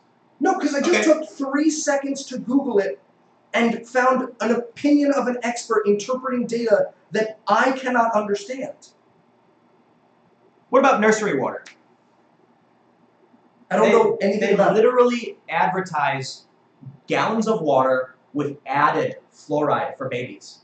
I don't know anything about it. I would need to go to an expert. So how about this 27 studies? Listen, dude. You misunderstand. The problem is you misunderstand the science. No. The problem is you prefer to believe your dogmatic view of the world, just like the anti-vaxxers do. Period. I don't think I have. Instead of saying high fluoride is bad, is high fluoride bad? Yeah. Is sometimes the water in different areas accidentally too high? Tiny amounts, yes. You don't know that. How do you know that? Have you tested the fluoride? This is the... Have you tested the fluoride? The lack of knowledge... No, hold on. You're changing the subject. Have you tested the fluoride? No. So is it possible that there's a higher instance of high fluoride than you'd like to believe? Is it possible there's cyanide in the water? Yes, there is. So is it a reasonable thing for me to go, oh, you trust the water? There might be cyanide. No, because there's no government mandate to actually add cyanide to water. Sometimes it's accidental. But guess what? When you have an instance in which people actually are adding fluoride to the water, it's not unreasonable to say, maybe they're putting in too much. Did we check this yet? They do check this. They check this all the time. You know that there are institutions... Listen. What you don't understand is that everything you're saying is literally what the anti-vaxxers say as to why they believe in not using vaccinations. No, the difference is... you just can't accept it, The difference between an expert and... I mean, we can move on, but the difference between an anti-vaxxer and me is I'm trusting experts and they're trusting personal experience. No, you're trusting a blogger who's famous for some TV show or some podcast he's done, The Great Skeptic. And I'm talking about 27 Harvard studies, and your only defense is you don't understand what they're saying correctly. No. Here's what I'm trying to say. He is not saying the Harvard study is wrong. He is saying that you are interpreting the Harvard study incorrectly. No, I'm not. I'm not. Maybe you are. But he's a neuroscientist. I'm not interpreting that incorrectly. You're assuming that simply because you have no concern over fluoride, I must not understand what the study is saying, right? That's an arrogant elitism of you assuming you're smarter than other people. No. I'm talking about Stephen Novella being smarter than us, right? I don't know what that study says, so I trust in Stephen Novella. Why? Because he's a neuroscientist who went to school and had to prove that he knows these things. You are choosing to believe one guy who is famous. He's not just famous, he's a neuroscientist. Over 27 studies. I've said this again. No. I'll let you move on. I've cut off that you are making the assumption I don't understand.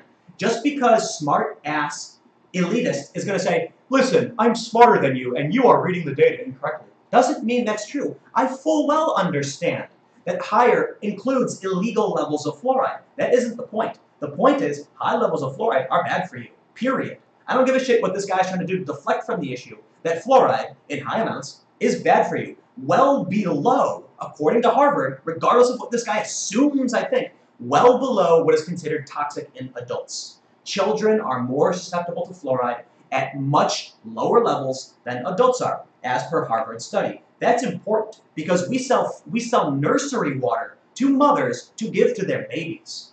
How much fluoride is put in there and how much of it is safe? We don't know. Parents don't think about this. I don't think I'm going to change your mind if you would like to move forward. Because I think we've hit the impasse of whether or not expertise matters. The impasse we've hit is that you will dogmatically believe anything that supports your opinion instead of being open to a Harvard study, 27 of them actually. Again, I am not saying You're making excuses, bro. I'm not saying you're making excuses. All right, let's move on. I think I have failed. Someone said CNN Gateway WikiLeaks was wrong too. No to GW of information. The plural Roddy here. I guarantee there is an expert who opposes that view. Lawyers and lobbyists can literally pay a group of experts who happen to agree with them to give testimony in court. Why not believe Kevin Hovind about evolution? Kevin Hovind isn't an expert. This is a perfect example. Right? Look, man. Experts are in the eyes of the beholder. You're making a ton of assumptions. I don't know how one would prove that experts exist. How would I? You want to convince? Well, you want to convince all of these people and me that this guy you pulled up on your phone is somehow better than Harvard.edu. Guess what? You're not going to do it. It doesn't matter what this guy thinks. His opinion means jack shit to me because I don't know who the fuck he is. But Harvard.edu, you know what? That means a lot to me. I can rag on school all day, but I will recognize that when it comes to scientific, when it comes to doctors, when it comes to lawyers, schools have a place, especially in laboratories. You just said the exact opposite of that in this conversation. What did I say? You said, don't go to school. Schools don't know shit. And I literally just had, as much as I rag on school, I understand that in science and academics, health and legal, there is a place. I literally prefaced my statement with that. No, right? You didn't preface your statement before. No. Yeah, school is bullshit. Obviously, nothing's absolute. But Harvard is right. Harvard and most colleges, when it comes to science, academia, that's literally the place where that stuff happens. Now, if you want to say, I want to be a journalist, I'm going to go to school. No. Journalism doesn't happen in school. Journalism doesn't happen out on the street. But science and research literally happens in universities. So if Harvard is putting out a study, there's no organization that's like out doing street fluoride research. But I thought you only believed based on percentages and you don't believe in dogmatic belief. What personal experience do you have that gives you, and again, I am not refuting the Harvard study. I agree with the Harvard study. I am using a different expert who is a neuroscientist. Yeah, but hold on. We're talking about 27 studies here, right? Average study will have like 3 people, like, co-signer. It's actually meta-analysis. It's not a study in itself. Right. So the issue is, I'm sorry, but if you're trying to convince these people to agree with you and you're saying that one person we've never heard of is better than Harvard, 27 studies, I'm sorry, you don't have the evidence on your side. Let me give this as an example, and maybe this will be useful, and I'll let you read super chats. Sorry, hold on. Joe Law just nailed the entire, I don't drink water, fish, fuck in it. No, it's over. Yeah, that's I would like to renounce my SJW. I have been defeated. Let me give an example. While you're reading the super chats and figuring out stuff that that could move the conversation forward, I want to use this as an example, and I hope it's useful. And I know that some of you have been witness to sort of my frustrating minutia, and I appreciate those of you who aren't just in this comment section calling me a cuck, and those who are supporting Tim's work.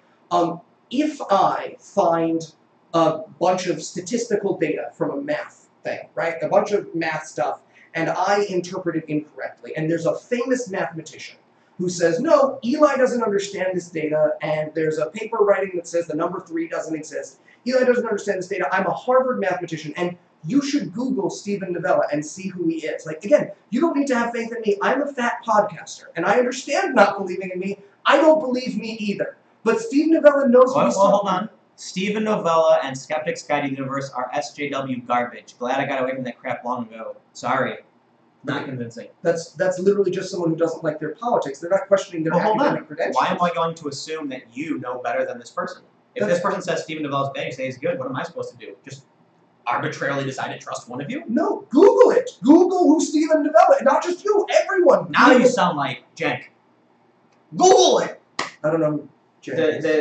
Cenk Uygur from the Young Turks did the debate with Ben Shapiro, and he's like, there's a thing called recirculation of money. Google it. You can Google it. It's like, yeah, people can Google it. Can you actually, like, cite something?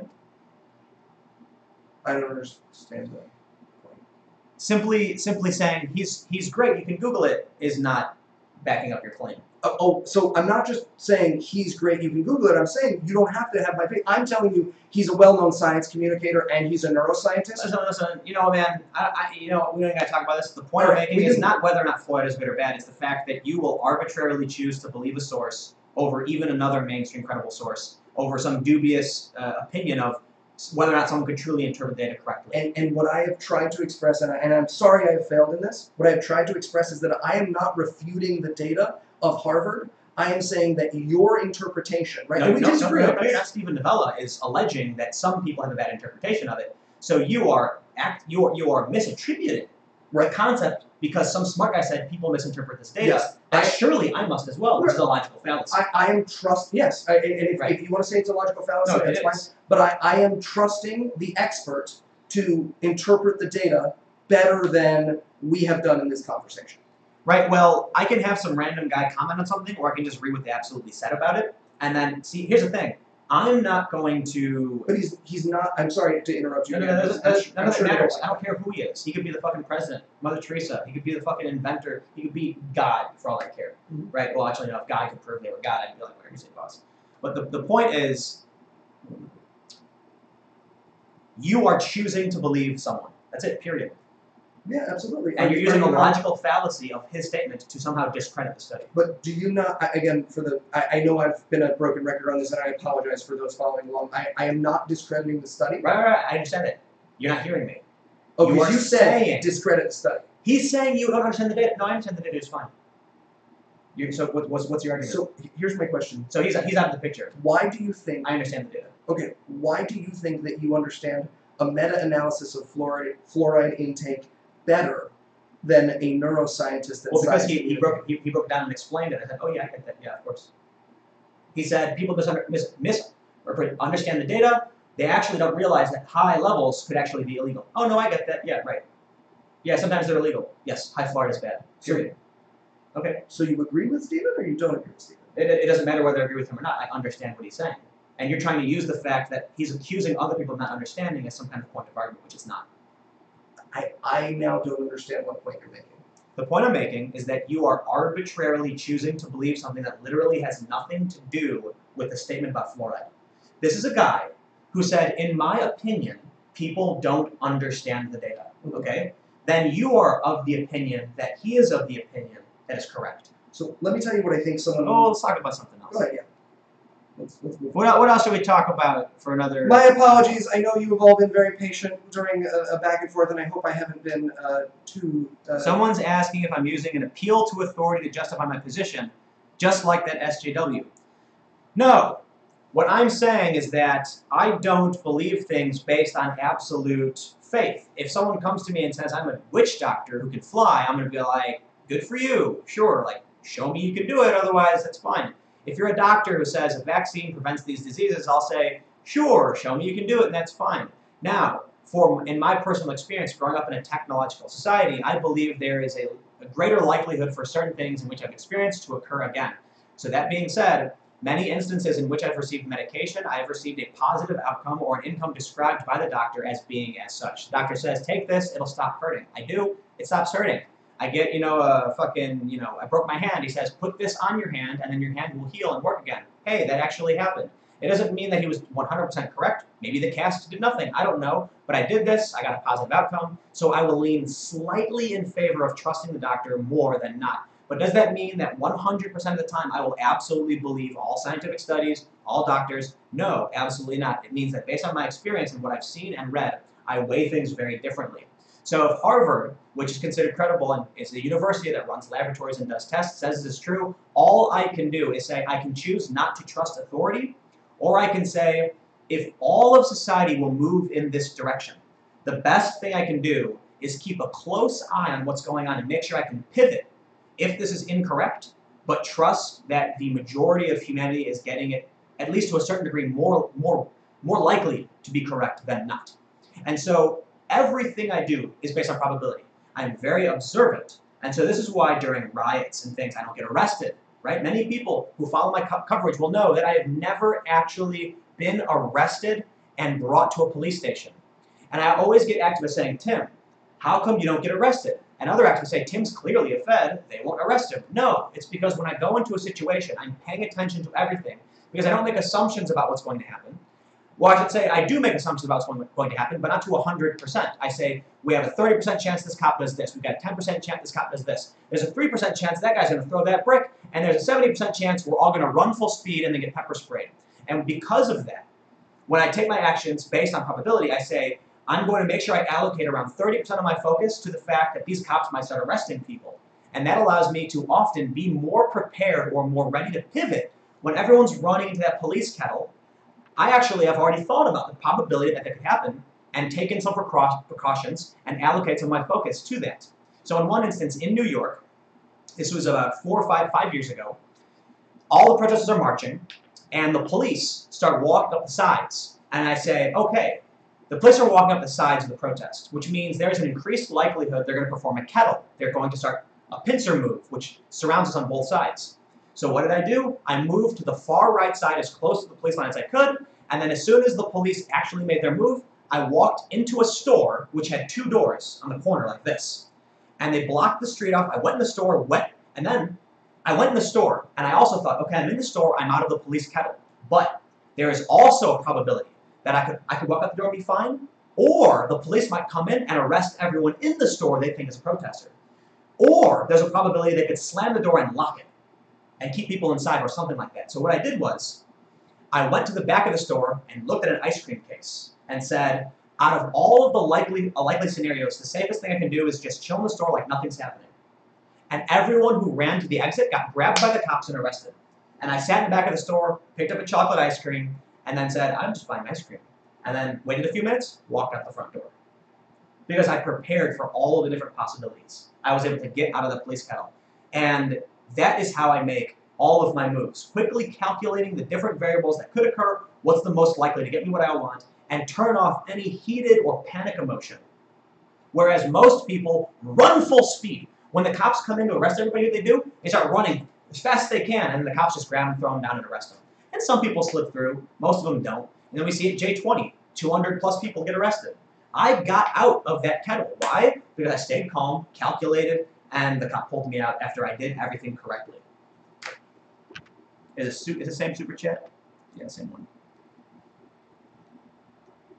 So should we talk about blocking social media, Patreon, yeah. etc.? All right, let's do social media. So you guys want to talk about, well, I think banning and all that. let's talk about Lauren Southern. Lauren Southern, banning, blocking, all that kind of stuff.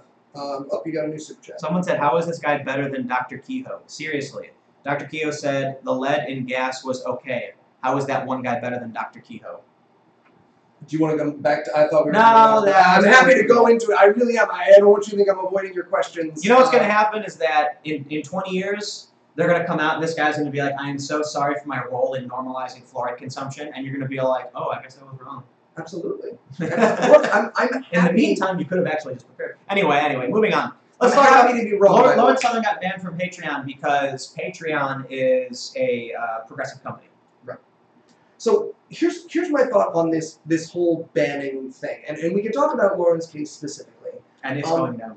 And it's going down, right? We can talk about Lauren and it's going down specifically, or we can talk generally about the difference between what it means to actually support free speech and to give lip service to free speech. Because I think one of the things that I get sort of one of the straw people that I'm attributed to the most is that I don't support free speech because I believe that there are certain questions that have been solved and are no longer worthy of discussion. That doesn't mean I don't believe that they should be discussed. Well, I personally, oh no, I want to, so here's my thing. I believe that you should be able to discuss whatever you want. And the way that I implement free speech using my platform, which is significant, I'm very lucky. I have a large platform. I have a larger platform than some YouTubers do. But the way that I implement free speech is I make sure that it is 100% safe to disagree with me. I tweeted this the other day, but if tomorrow Tim makes a video, right? He watches this live stream and he goes, oh my God, Eli was so wrong about the fluoride thing. And you make a video that says, you know, Eli, here's why Eli was wrong about fluoride, and you provide all the screenshots and you prove me wrong. I make my listener base a safe place for you to do that. What if I make a video where it's literally just Eli is a fat stupid? Fat stupid. It's also, and all I do is just constantly say over and over again that you're a fat stupid. Fat and I provide stupid, no fat factual. You will go on YouTube and you will find Eli is a fat stupid videos. And here's the thing: because of my dedication to free speech, I make sure it's a safe environment to do it. And I say it every time I've ever done a conversation. I say it every time I've ever done a debate. And obviously this is not a debate. It's just a conversation. But you're saying a safe environment. Does that mean if someone posts something hateful, you remove that, or you don't allow them to speak? If someone posts something, if one of my fans harasses you, I take it upon myself. I don't censor them, but I take it upon myself to say, hey, don't attack Tim, because I care about free speech. And for me, that means the free speech to say whatever you want about me. And the problem is, a lot of these free speech YouTubers, these guys who care so much about free speech, they have fan bases who go and they mass these people they disagree with, right? You make a video about, not you, but... You mean like they like attack them on Twitter and stuff? Right, they attack them on Twitter. How does that stifle free speech? Because abuse is the #1 source of censorship right now. There is nothing more censoring than going on Twitter and finding 100 death threats, right? If you're some little educational channel or you're some female blogger and you've never gotten a lot of attention and one of the big male anti-SJW bloggers... Death threats are not free speech.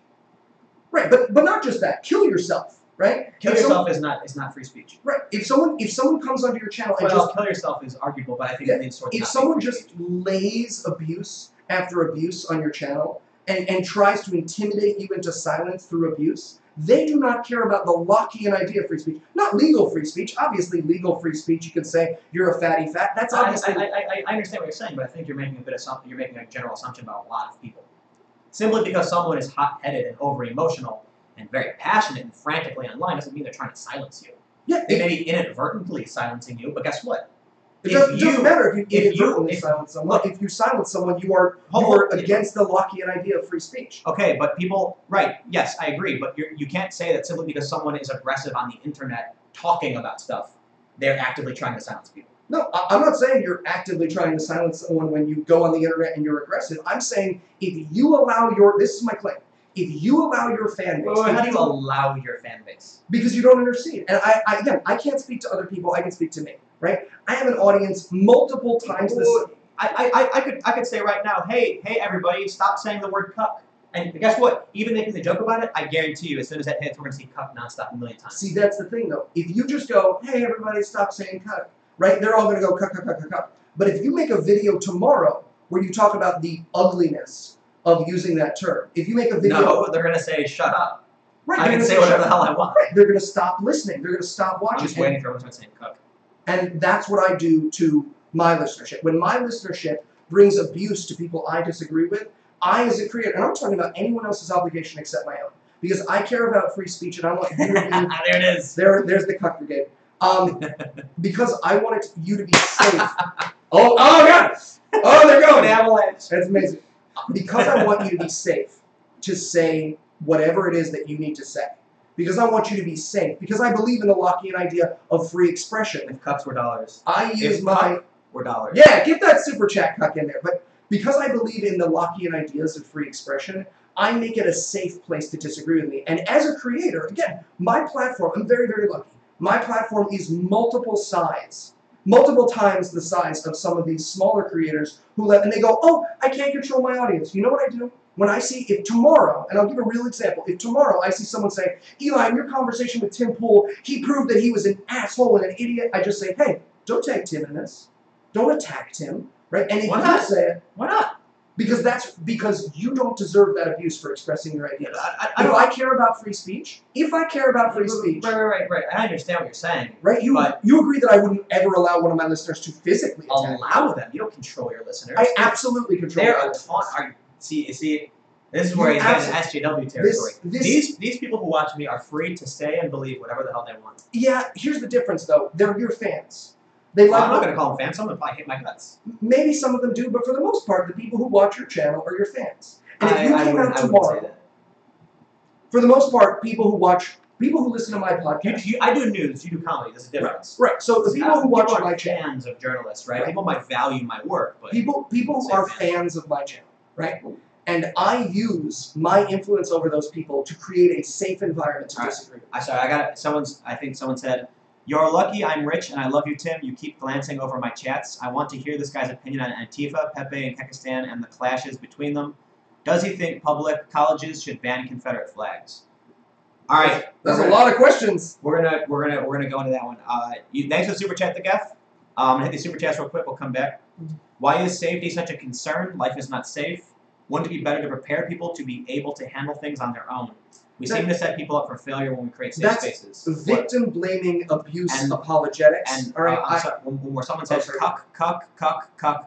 Yeah, we got the cuck super chat. Thank you, William. I want to address that second one. Well, actually, let's combine this. Let's loop this free speech idea back into Pepe, Kekistan, public colleges for the Geff. So address your free speech thing. We'll segue into like free speech in university. So that life is hard and no one's ever gonna cradle you, baby. First of all, that's not true. All right, 99% of the people in the chat right now who are saying their nasty stuff and calling me a kike and telling me and death threats and this and that and the other, they don't do it in person. You know what real life is? Real life is if you come up to me in the street and you go, "Hey man, you're a kike." And I was telling you when we were eating before, I grew up in upstate New York. I grew up in the KKK capital of New York State, and I have a tooth still on the shoulder of a grand wizard. So I'm a happy tooth, all right, when it comes to it. I'll get the shit kicked out of me all day, every day. What happens if someone walks up to you and yells kike to your face? If someone walks up to me and yells kike to my face, I tell them to fuck right off. And more importantly, if someone's like, "Oh, you're lucky I don't find you," you know what happens when a fat, shitty little cuck like me gets faced with one of you big alpha males? I call the cops and they put a knee in your back. That's what happens. The real world is not made of alphas and betas and this insane construct that you've created for yourself entirely in your online life. Real life is about the people you're kind to. And you know when I lay my dick out? You know when I get my big audience dick out? It's when I ask people for charity. We do a charity drive once a year called Vulgarity for Charity. This past year we raised just over $25,000, and I'm incredibly proud of that. That's when I get my dick out. You know when I don't get my dick out? When some little blogger disagrees with me. I have a guy, Galen, who I really like. If you're gonna, we got some super chats I want to get to, but I want to make the point that if you're not getting all worked up over this, why are you trying to control your audience into what they can or can't say? Oh no, I'm getting pretty worked up. I am absolutely worked up because I take it as a responsibility as a content creator, and I can't tell anyone else what to do. I talk about myself. I take it as a content creator who actually cares about free speech, not just the free speech to say racist stuff. Let's come to this. And we're going to go to college after this, but I want to get these super chats in. Someone said, the Nazi care about free speech as long as they agree with it. And to an extent, I actually agree. I don't agree with just calling everybody Nazis, but I think it's. I obviously care about the free speech of people I disagree with. That's my whole thing is about stopping abuse. Everyone says that, and I think the reality is, most people will be like, I agree with free speech. And then secretly they're like whispering in, unless it's something I don't want to hear, But no, that's the exact my point is that it should be safe to disagree with. So we got Nefarious NYC said, you can't judge what speech is protected as free speech by its interpretation. I disagree with the gas the Jews jokes and find them offensive, but people are free to make them, and their right to do so must be protected. I'm very clearly saying that it should be protected, that they should be allowed to say these things. So Omar Dunn said, can one combat bad ideas if bad ideas can't be articulated, no matter how moronic you think they are? So let's go to colleges for that's the sunshine. So is Pepe a hate symbol? What? Is Pepe a hate symbol? It depends on how it's used. See, the problem with internet culture right now is you have a combination of groups, right? You have the average person who's being usually manipulated, right? And they put out a Pepe profile because it's fucking funny. Right? You're sitting at home and you want to get someone's guard up and you don't like what I have to say, so you get your Pepe profile out and you tell me gas the Jews, or you send me some hate mail and you're just like, oh! lulz, right? Because there's no real consequences, because it doesn't register that I'm a human being, right? And the idea that it would register that I'm a human being with feelings and a family, that's all very separate, and that's all very hard. And look, these young people who get out there with their peppy symbols, using them for abuse, right? That's one thing, right? You're obviously lashing out in a way that doesn't have anything to do with me, because I don't lash out. I don't attack people in that way. I'm a comedian, and all of my comedy is very intense, but I don't bring my comedy to the people I do my comedy about, and that's a huge difference. So for me, no, Pepe's not a hate symbol. It is a symbol of a generation that's lost track of its fucking humanity. You want to know what Pepe says to me? Pepe says to me, someone who has never looked someone they disagreed with in the eyes and said, hey man, I just don't see it your way. And here's the truth, right? Me and Tim are obviously very actively engaged, and you might think I'm wrong about everything, you might think Tim is wrong about everything, but he's a human being. And what matters to me more than being right or wrong, even about the fluoride stuff, which I know I'm very enthusiastic about, what matters to me more than being right is that he is acknowledged as a human being. He's a real human being, and so am I, by the way. I'm actually a robot. He's a robot, right? But really, acknowledging his humanity, you know what that does? It kills the fucking trolls. Because the trolls can't stand real life. You know, all they ever talk about is, what are you going to do in real life? What are you going to do in real life? There are no trolls in real life. How many trolls do you see at the office? How many trolls do you know in reporting? You're a successful dude. You know part of why you're a successful dude? Is because you're so fucking likable. If you walked up to people and you were like, hey man, what's up? Kikey, kike, kike, kike, kike, you wouldn't be in half the places. Well, that's why I don't attack people on the internet. Right, exactly. And I take it a step further. Not only do I not attack people on the internet, right? Not only do I not attack people on the internet, but I encourage the people who listen to me to make the internet a safe place for disagreement, even when it's uncomfortable for me. I got a couple super chats here. Do it. Anarchy says, good. Tell them to fuck off. It's not victim blaming. It's learning to deal with assholes in real life. Safe spaces do not encourage people to learn this. One, you don't know what a safe space is. I worked in safe spaces for 6 years when I was in college, so I can explain that. Wait, I want to get to it. So I got another super chat. Let me just... All right, do your super chat. Joy is Rorsum. Difference to note is speech and action. Why don't feminist SJWs use their speech and extending to actions to help oppressed women of and by Islam? And one more counter-argument, trolls are human too, yes. You want to talk about safe spaces? I want to get into the idea of colleges. I want to address that idea of real life. The guest been wanting to talk about colleges. So let's talk about colleges, safe spaces, and real life. First, colleges, are they SJW dens in your opinion? Of course not. Of course not. What about Evergreen College? Evergreen. What about Mizzou University? So my brother-in-law went to Evergreen. Evergreen College is a hippy-dippy university, and I'm going to address all the college questions in a second. But I do want to talk about that comment of it prepares you for the assholes in real life. The assholes in real life don't come up to you and call you a kike. All right, I had an office job. I worked in corporate America for 7 years. I had a big old corporate America. I was the U.S. representative for a company, and now I run a podcast. I run one of the most profitable podcasts on Patreon. Again, I'm incredibly, incredibly lucky. And the assholes that these people keep promising us, they don't exist. They don't succeed, right? They work at the gas station. I've been to a lot of these rallies. You've met assholes at rallies. I'm talking about you. People keep talking to me about real life. Real life is about the kindness you can demonstrate. The assholes that you keep promising these college kids, the assholes they need to be promised for, they work at the gas and sip, and they get in a fist fight with their manager, and then they go to jail. Man, come on. They do. This is what happens dude. To the assholes that these. That's not true, because some of these Pakistani trolls I know are really fucking wealthy and powerful. Oh, don't get me wrong. There are absolutely. And I know super wealthy SJW psychopaths too. Oh, absolutely. Look, people of all types can hold different political views and be assholes and be nice. So you can't be like, oh, it's funny. There was someone on YouTube made a video about you know who Logan Paul is or whatever. It's like one of the biggest vloggers, and someone made a joke where they were like, I don't know if this is a true story, but they were like, my mom always said, don't worry about your bullies because they'll grow up to work at a gas station. And he's like, my bully's literally one of the biggest YouTubers. He's a millionaire now.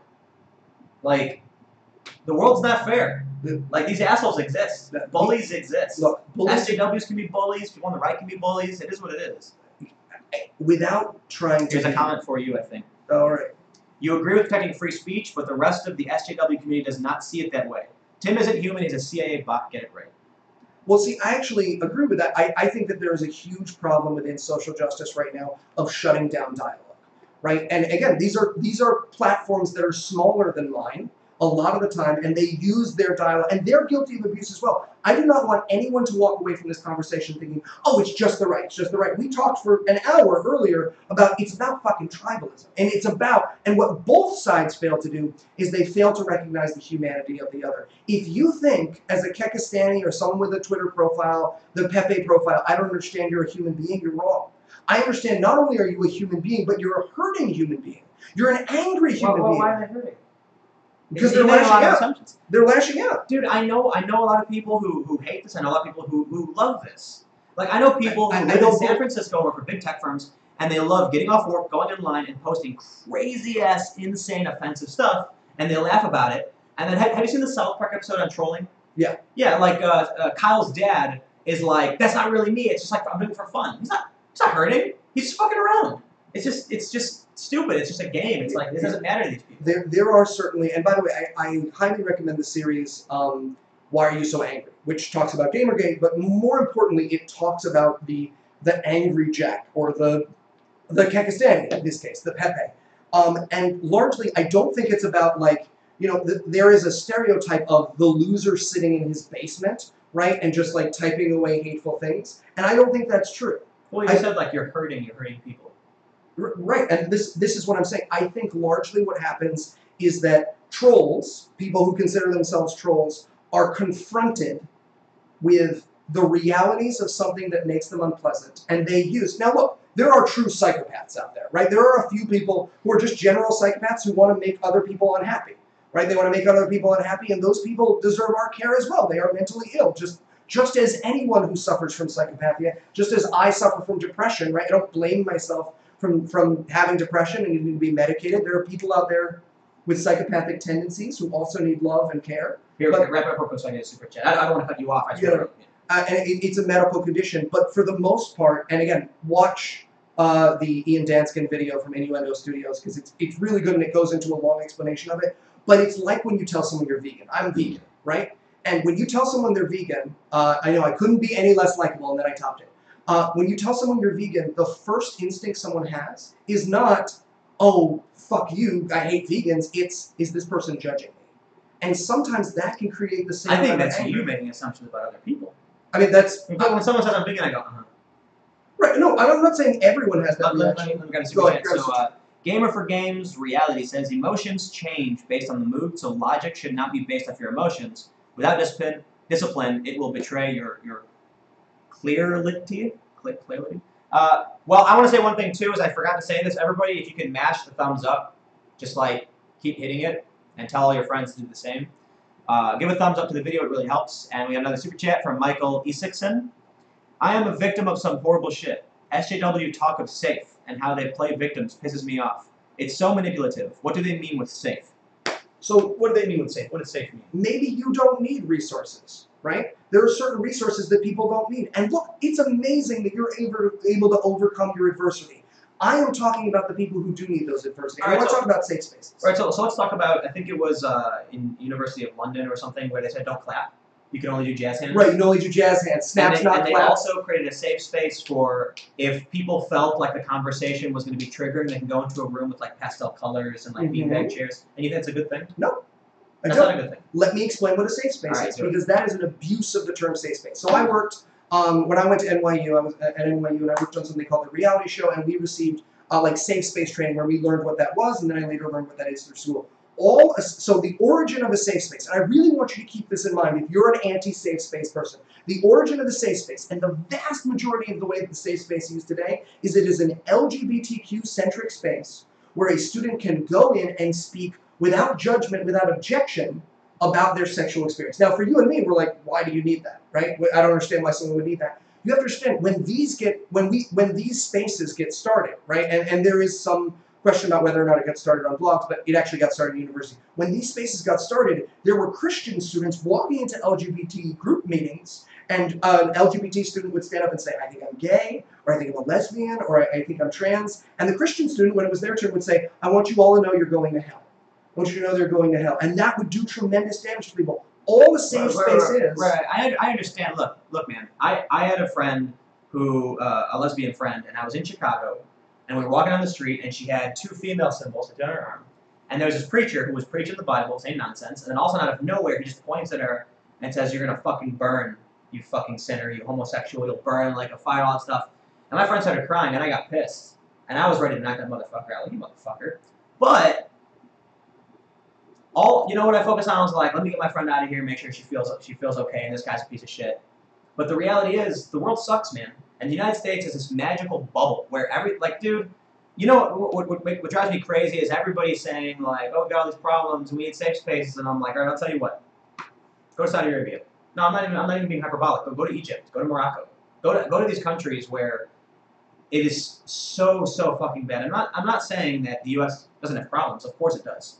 But I think people don't understand the relativity of the world. They look at the U.S. and they say, this is so bad, it needs to change. And I go around the world and look at the U.S. and go, thank God the U.S. is at least this fucking good. But that's just a problem of relativity, right? Just because, right, the U.S. was better in the 1950s than many other places in the world, it didn't mean that we didn't have improvements to make. But right. I want to go back to this idea of the safe space. But that's why I'm saying we need to chill out about it. Right. But we need to be like, yeah, I get it, man. We're cool. Like, we're doing all right. Let's do a little better. We'll make it work. That's it. That's all a safe space is. It was a safe place. It is a mental health resource for LGBT communities. You know what else is a safe space? Green zones. Green zones for members of the active military who come back and they have PTSD. You know, people always make jokes about trigger warnings. I got a buddy, he's a Marine, lives here in New York City. If he hears a loud noise, he literally has a PTSD attack. He crumples into a ball and he starts crying, right? That is someone who needs a trigger warning. And when your jokes, right, when the subject of your ire, when you choose to stand against people having those resources, which cost you nothing, by the way. Like, it's not like a trigger warning affects anyone else, right? If I just go, hey, I'm about to make a loud noise, or hey, everybody, there's some graphic imagery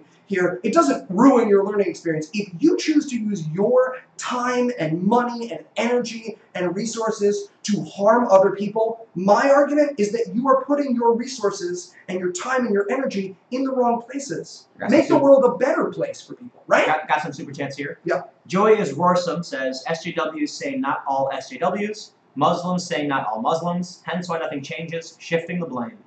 We got one more here. It says, from the guest, he doesn't get it. It's not about hurting. It's proving people can't take things they find objectionable. They want to change the world for their feelings. I'm making it rain for you, Tim. And Antifa? All right, we're going to talk about Antifa now. We're going to segue, hard segue, because the Gap has been very patient and very gracious on the super chat. So one more super chat here from Gamer for Games. What happens when you mix all colors together? Is that your version of diversity? I'll just say one thing on that. Now that's called homogenization, and there's serious problems with that in the scientific community. But let's go back. Let's talk about Antifa, right? We've got about 15 minutes left. And let's spend the next 15 minutes just talking about Antifa. Yeah, I mean, I tell this to my fellow liberals all the time. Antifa fucking hates you.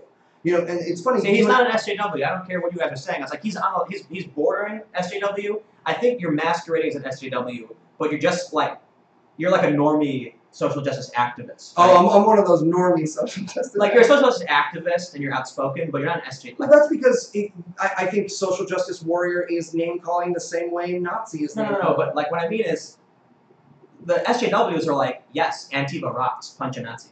Yeah, I mean, well, anyone who goes to my website can see my blog. You don't actually want to punch a Nazi, and the problem I have with punch you back. Well, it's not just that. It's not about getting punched back. For me, right? I'll get the look at me. I'm gonna get the shit kicked out of me by anybody. And there could be a pug puppy with one leg. It's gonna kick the crap out of me. He bought me a bunch of donuts coming over. Right? A big thing of baked goods. Yeah, and he'd see. But here's the thing. I have no delusions about the idea that I'd get the crap kicked out of me by any Nazi any day of the week. But I can't sign you up to fight a Nazi. So when I go, yeah, punch a Nazi, do you know what the Nazis here? The Nazis here now it's a war. Yeah. And they go to the vulnerable because they don't come from. Well, hold on. Actually, the Nazis aren't doing anything. Like the actual Nazis. The white supremacists, the people who become afraid think to themselves, oh, now it's a war, and they target vulnerable members. They don't, and that's the problem. I can sit in my comfy chair up over Antifa. What? They're targeting Antifa. But it's not just really Antifa, right? When you look at the left, but it's just the perceived left, right? When you look at the guy, the Baltimore killer, right? Which one? The guy who shot? No, the steady guy, Jeremy Kyle. You mean Portland? Portland. You know he was a Bernie Sanders supporting anti-Trump, anti-Hillary guy, right? Right, but then he gets indoctrinated into this idea that Antifa's coming for him, Antifa's coming for him, right? He gets this idea. But that's not a good example. No, it is a good example because No, this is someone who is otherwise liberal, who, upon abusing Muslim women, because he's been indoctrinated, right? He's been indoctrinated into, yeah, he's screaming hate at these women. And the two men who come over and say, hey man, cut it out, he stabs them to death. Well, hold on, And why does he do that? He does that because Antifa has created... Hold on. We're going to strip all of the politicizing out of that story, okay? You say abusing women. The right doesn't view it that way.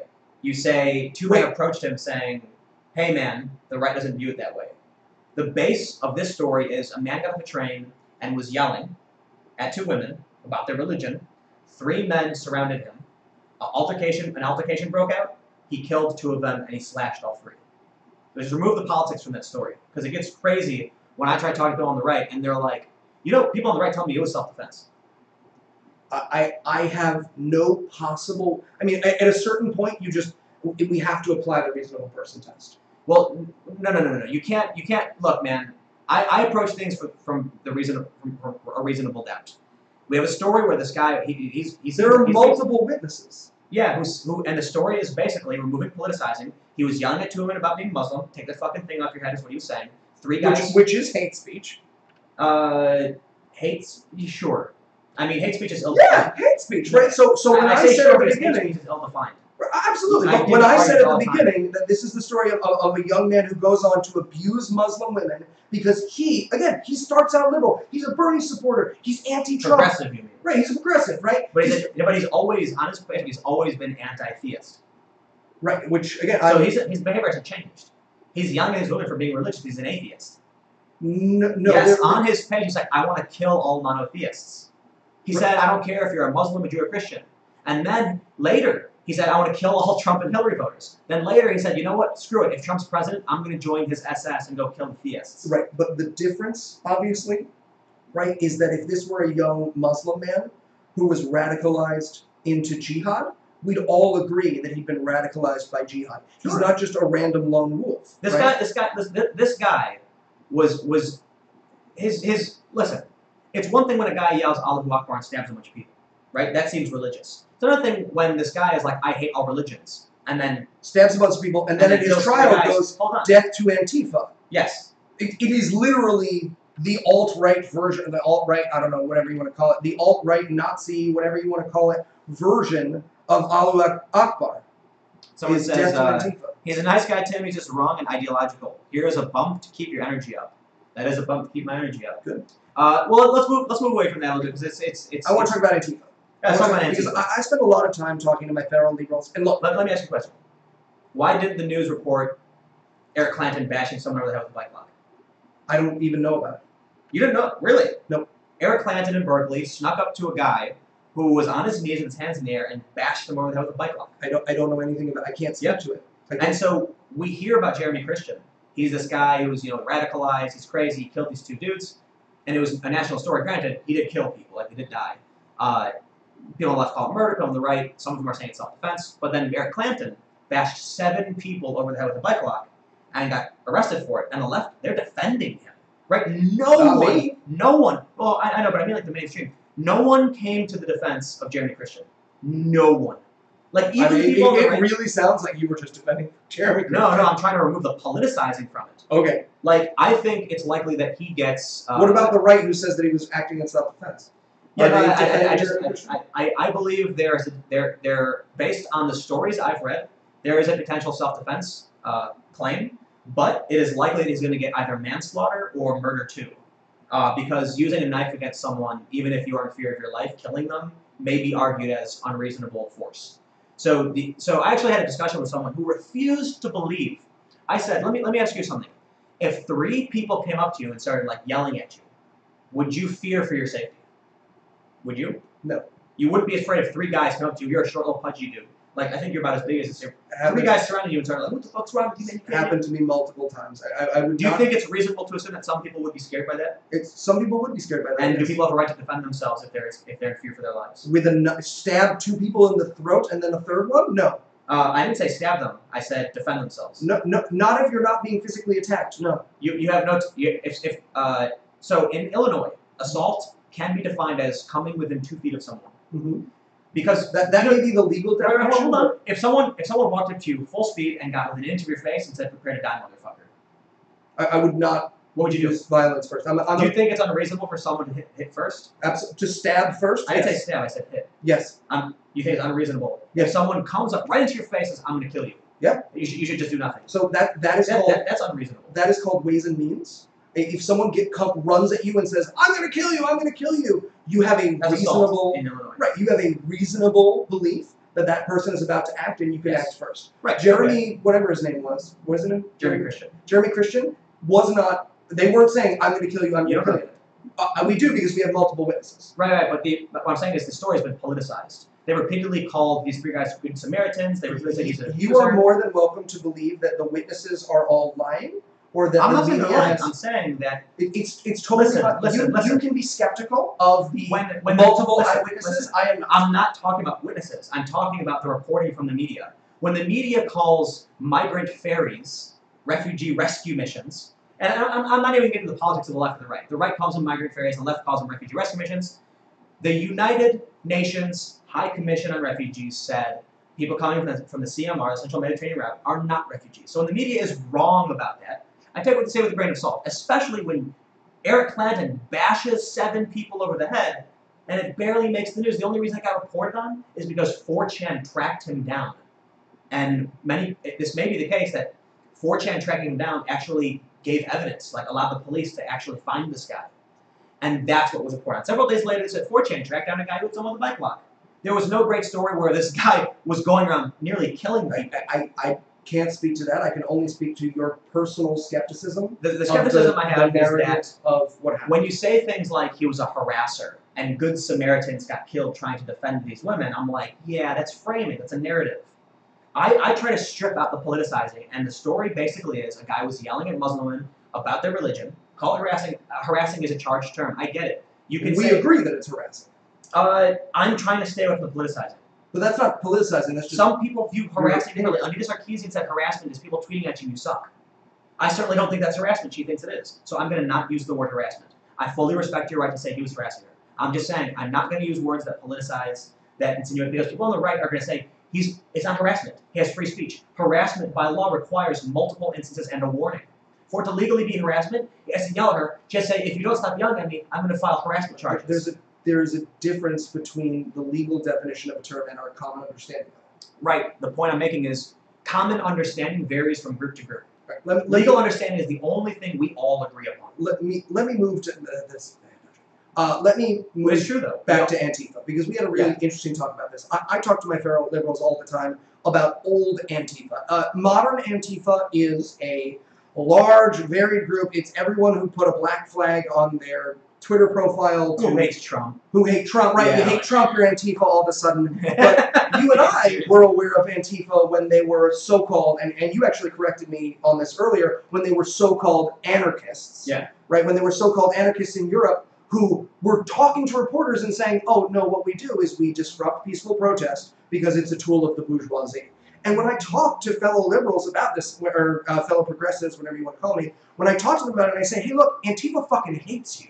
Right? When Antifa and Black Bloc go to Berkeley and find a peaceful protest in progress, right? Kids lighting candles, and they go, "Oh, you know how we'll escalate this? We'll mace children. We'll mace." Wait, they did that? Yeah, they maced children. You can look up "Make America Great Again, Girl." They pepper spray children in the face. You're calling her a child.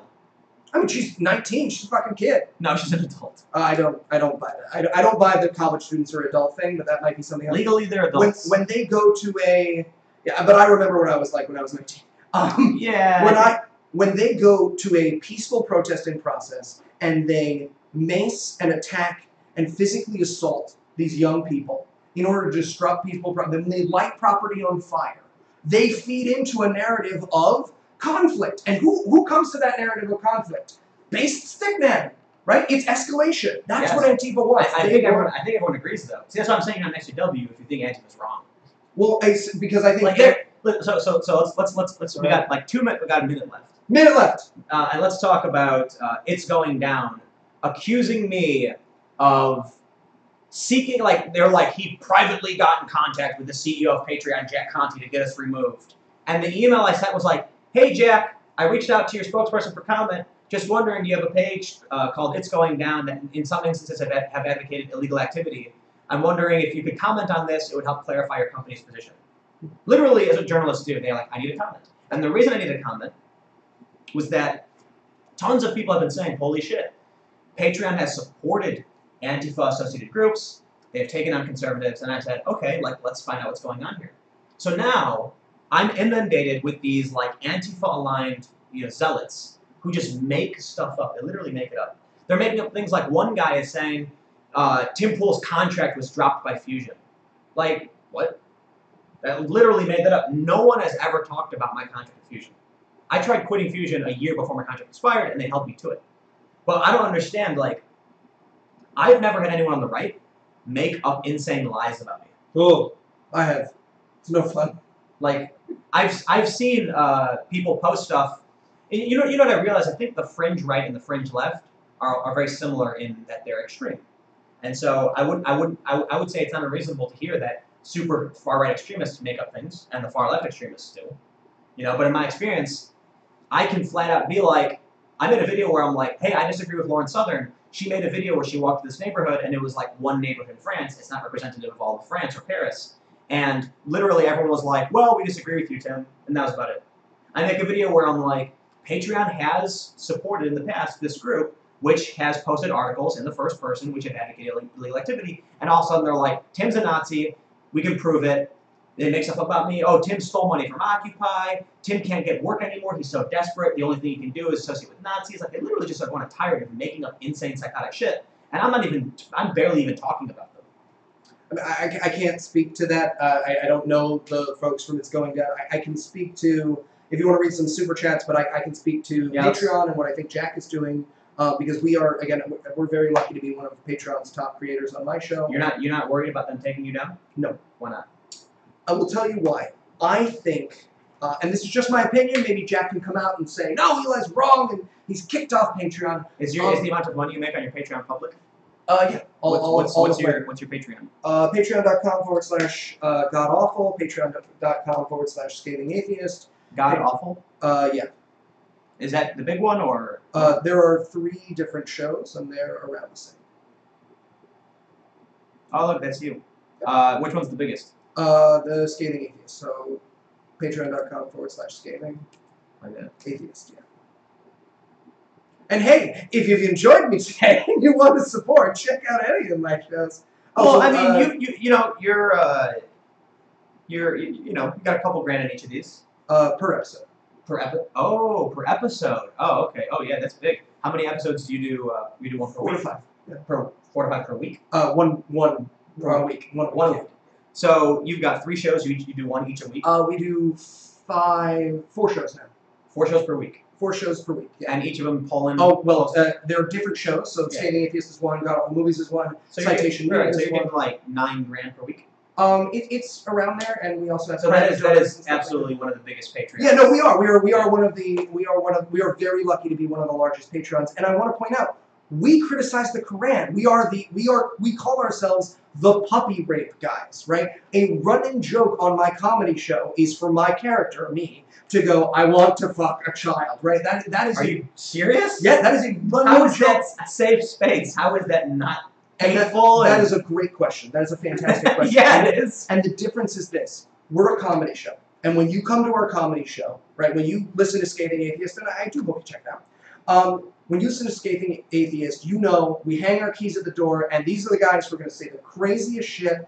They're going to say the wildest stuff, but you know we're joking, right? You know that it's all jokes, right? When Louis C.K. does his incredible bit about the N-word, right? And there are some people who are just offended by the N-word. They hate it, right? But Yeah, when like Louis all C.K. SJWs. opens his special with the abortion bit, right? If you can be funny enough, but more importantly, not just funny, if you can make it clear, hey, we're on side. And what's so funny is, I'm this big SJW, right? I'm this big SJW. You're not. That's not true, man. If you're saying you can joke about, like, pedophilia, I'm sorry, SJWs don't allow that kind of stuff. But see, this is the thing. They never come for me. Right, and this is the problem I have with these categorizations of SJW. Wait.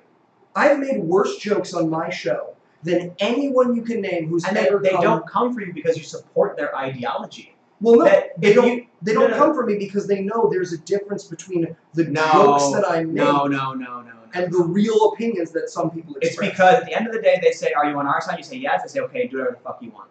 That's exactly it. I think. Come on, I think that's unfair tribalism. They're giving you a pass. What about Lacey? What about Lacey? They don't give her a pass, and she doesn't even make fun of anybody.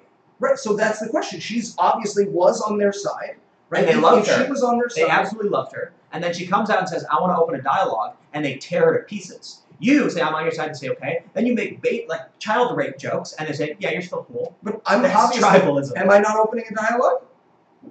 Yeah, and I'm sure you're gonna get a lot of flack for it. No, here's the crazy thing. Yeah, I never do. I never get any flack for it. To the super chat, Antifa is a Soros-funded communist group pushing for a new communist revolution that will force the world into fascism. What does it take for Antifa to wake up from the matrix and join the fight? Are they lizards Oh, dude, too? I'm sorry, no, but like the Soros funding stuff is a bit more complicated than most people realize. I know some people who do like DARPA contracts, like high-level shit, and they're like, so I was in Vegas, I was at DEF CON, and we're gonna go over time, but I don't care, this is a good conversation. I'm hanging out with this hacker who's like wealthy and works in the government, and sitting there like talking about crazy-ass contracts and cyber infrastructure and Russia, and they're of the opinion where they're like, Russia absolutely attacked us. Hands down, it's not so much about election hacking, it's that we've actually had multiple issues with critical infrastructure relating to the our electrical grid and highway systems, actually, that have been infiltrated by Russians, and we faced, I forgot what he called it, but it was like really specific technical jargon I was impressed by. I was like, wow, shit. And I know this guy actually works in government contracts and stuff, and I'm like, okay. So then we're talking, and I brought up the Mediterranean refugees, and he goes, yeah, well, you know, this is all part of like the special interest funding and things like that. And I laughed, and I was like, oh, you're saying it's like George Soros? And he goes, oh, well, it's not just George Soros. Like, obviously, George Soros does fund special interests related to this kind of activity, and one of the big mistakes people made is that they claim it's only George Soros. Certainly, George Soros is funding things like this. He gives money to nonprofits and to other groups that engage in this kind of activism. That's a little different than the claim that George Soros funds Antifa for a new communist revolution. The point I'm making is that talking to this high-level guy, you can simplify that and say, yes, George Soros does fund a lot of groups like this, but you need to realize it's not like charities. Well, yes, and he does fund activism. He does fund groups that go out and do street protests. But it's not like, you know, people paint it as this grand conspiracy where George Soros is twirling his mustache. Like that guy who just got a super chat? But the reality is, I tell people, it's like, it's much less boring than that. It's probably more like George Soros going, we need to make some changes here. How much money should I give? That's a nonprofit. What do they do? Yeah, let's give some to them. I'd like to see that. I like their work.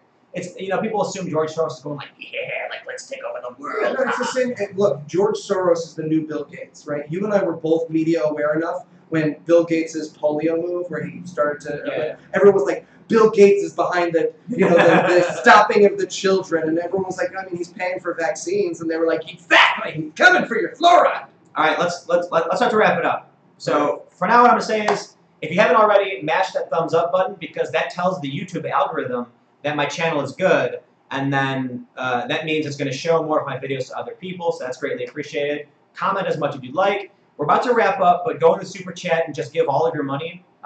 For real, just literally all of it, max out your credit card. If you reach $1,000, get in the hat. No, that's not happening. But no, seriously. Chat just ends with you wrestling you to the ground. Give nothing, give whatever you'd like. I'm just being a bit funny, but obviously all the support you give helps me continue doing the work that I do. There's some free speech rallies. You hear about this? Nope. On the 19th in Boston, and on the 26th in the Bay Area, and the 27th in the Bay Area. More free speech rally shenanigans. So I don't know exactly if I'll be going there, but I might because August is always slow and boring. So maybe that's what I'll do. You can also go to timcast.com/donate and become a monthly subscriber. Or get this, you can actually give me Bitcoin. That's why I brought it up, because a lot of people have been sending me Bitcoin, which is awesome. I'll say this, like, basically I'm holding on to it because I think that's what everyone tells me to do, so I appreciate getting Bitcoin. And if I have to use it, I will. But for the most part, like, I don't know, man, Bitcoin going up, right? I don't know anything about it. Yeah, Bitcoin just hit like 3,300. It's scary to me. I have a Roth IRA. Roth IRA. If you'd like to donate to my Roth IRA. We got a big one. It's 500 SEK from Barnaby Herschel. Good stuff, Tim. Here comes money. Keep it up, my dude. I don't know how much that converts to, but let's find out. Awesome. If you want to plug your stuff while I'm... yeah, my name is Eli Bosnick. I'm on the Scathing Atheist, God Awful Movies. I am not an SJW on those things. I tell jokes and I make fun of Christian movies. So if you like making fun of theists and you like making fun of the creeping theocracy, check out Scathing Atheist. If you like making fun of terrible Christian movies, check out God Awful Movies. We are at 103 episodes now. I've seen 103 Christian movies for you. And all of that's available on YouTube, but it's also on iTunes, Stitcher, and wherever else podcasts live. And check out my new show, Citation Needed. And if you want something to argue with me on, you can check out my blog at elibosnick.com. It's a blog with audio, so if you don't read, that's upsetting. But if you don't read, it's a blog with audio, and you can see my more serious opinions there. Check out my shows and tell me that you like them. And don't send me or Tim any hate. If you like me, no, you can send me all the hate mail you want. My PO box is in the description of all my videos. Don't send Tim any hate mail. I don't. No, actually, send me hate mail. I like getting mail. I like opening it. So you can literally someone send me a letter that just says "cuck" in it. That'd be hilarious. Actually, someone do that. That'd be hilarious. I'm gonna give you no. I want an email. I want like a physical letter that I open up and it's just like very perfect calligraphy of the word "cuck." Get a master calligrapher. There's like 12 in the world. Get a master calligrapher to write the word "cuck."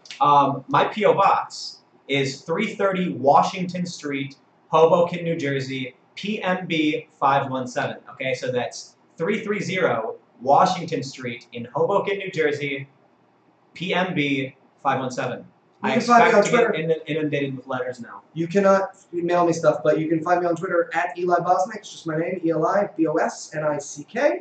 You can follow me there for more SJW crap or more funny, because except for Tim, most people find me funny. Yeah, Tim, not so much. But so here's what I'm going to say. Right now, I'm staring at a really crappy Logitech webcam. I got a 5D. I've got some really good cameras, and this was like a really last-minute thing. Eli was talking about something on Twitter, and then I tweeted at him, and then somebody was like, you guys should do a show together, and I was like, yeah, sure, why not? I think it's been pretty awesome, and the next time I do this, I'm going to have real cameras, and I think I'm going to do kind of like, I don't want to say parody, but what I really wanted to do for this one that I couldn't do was do like a mock Reuben report, which would have been like really funny. Yeah, just like I wanted to get a suit and be like, hey, everybody, and just like do a Dave impression. But Dave's great, his show's awesome. And I thought it would be funny. But what I'm going to do is I'm probably going to set this up with some more cameras and bring someone in who can actually do like some real switching and get some. I've got some lav mics and all that stuff. So I've got the equipment to make it great. I got microphones and everything, and I'll set something up so that when I'm in New York, I can do more of this kind of stuff. Because I got to be honest, I'm playing this video game called Trials Fusion, which maybe you've never heard of. This is way more fun.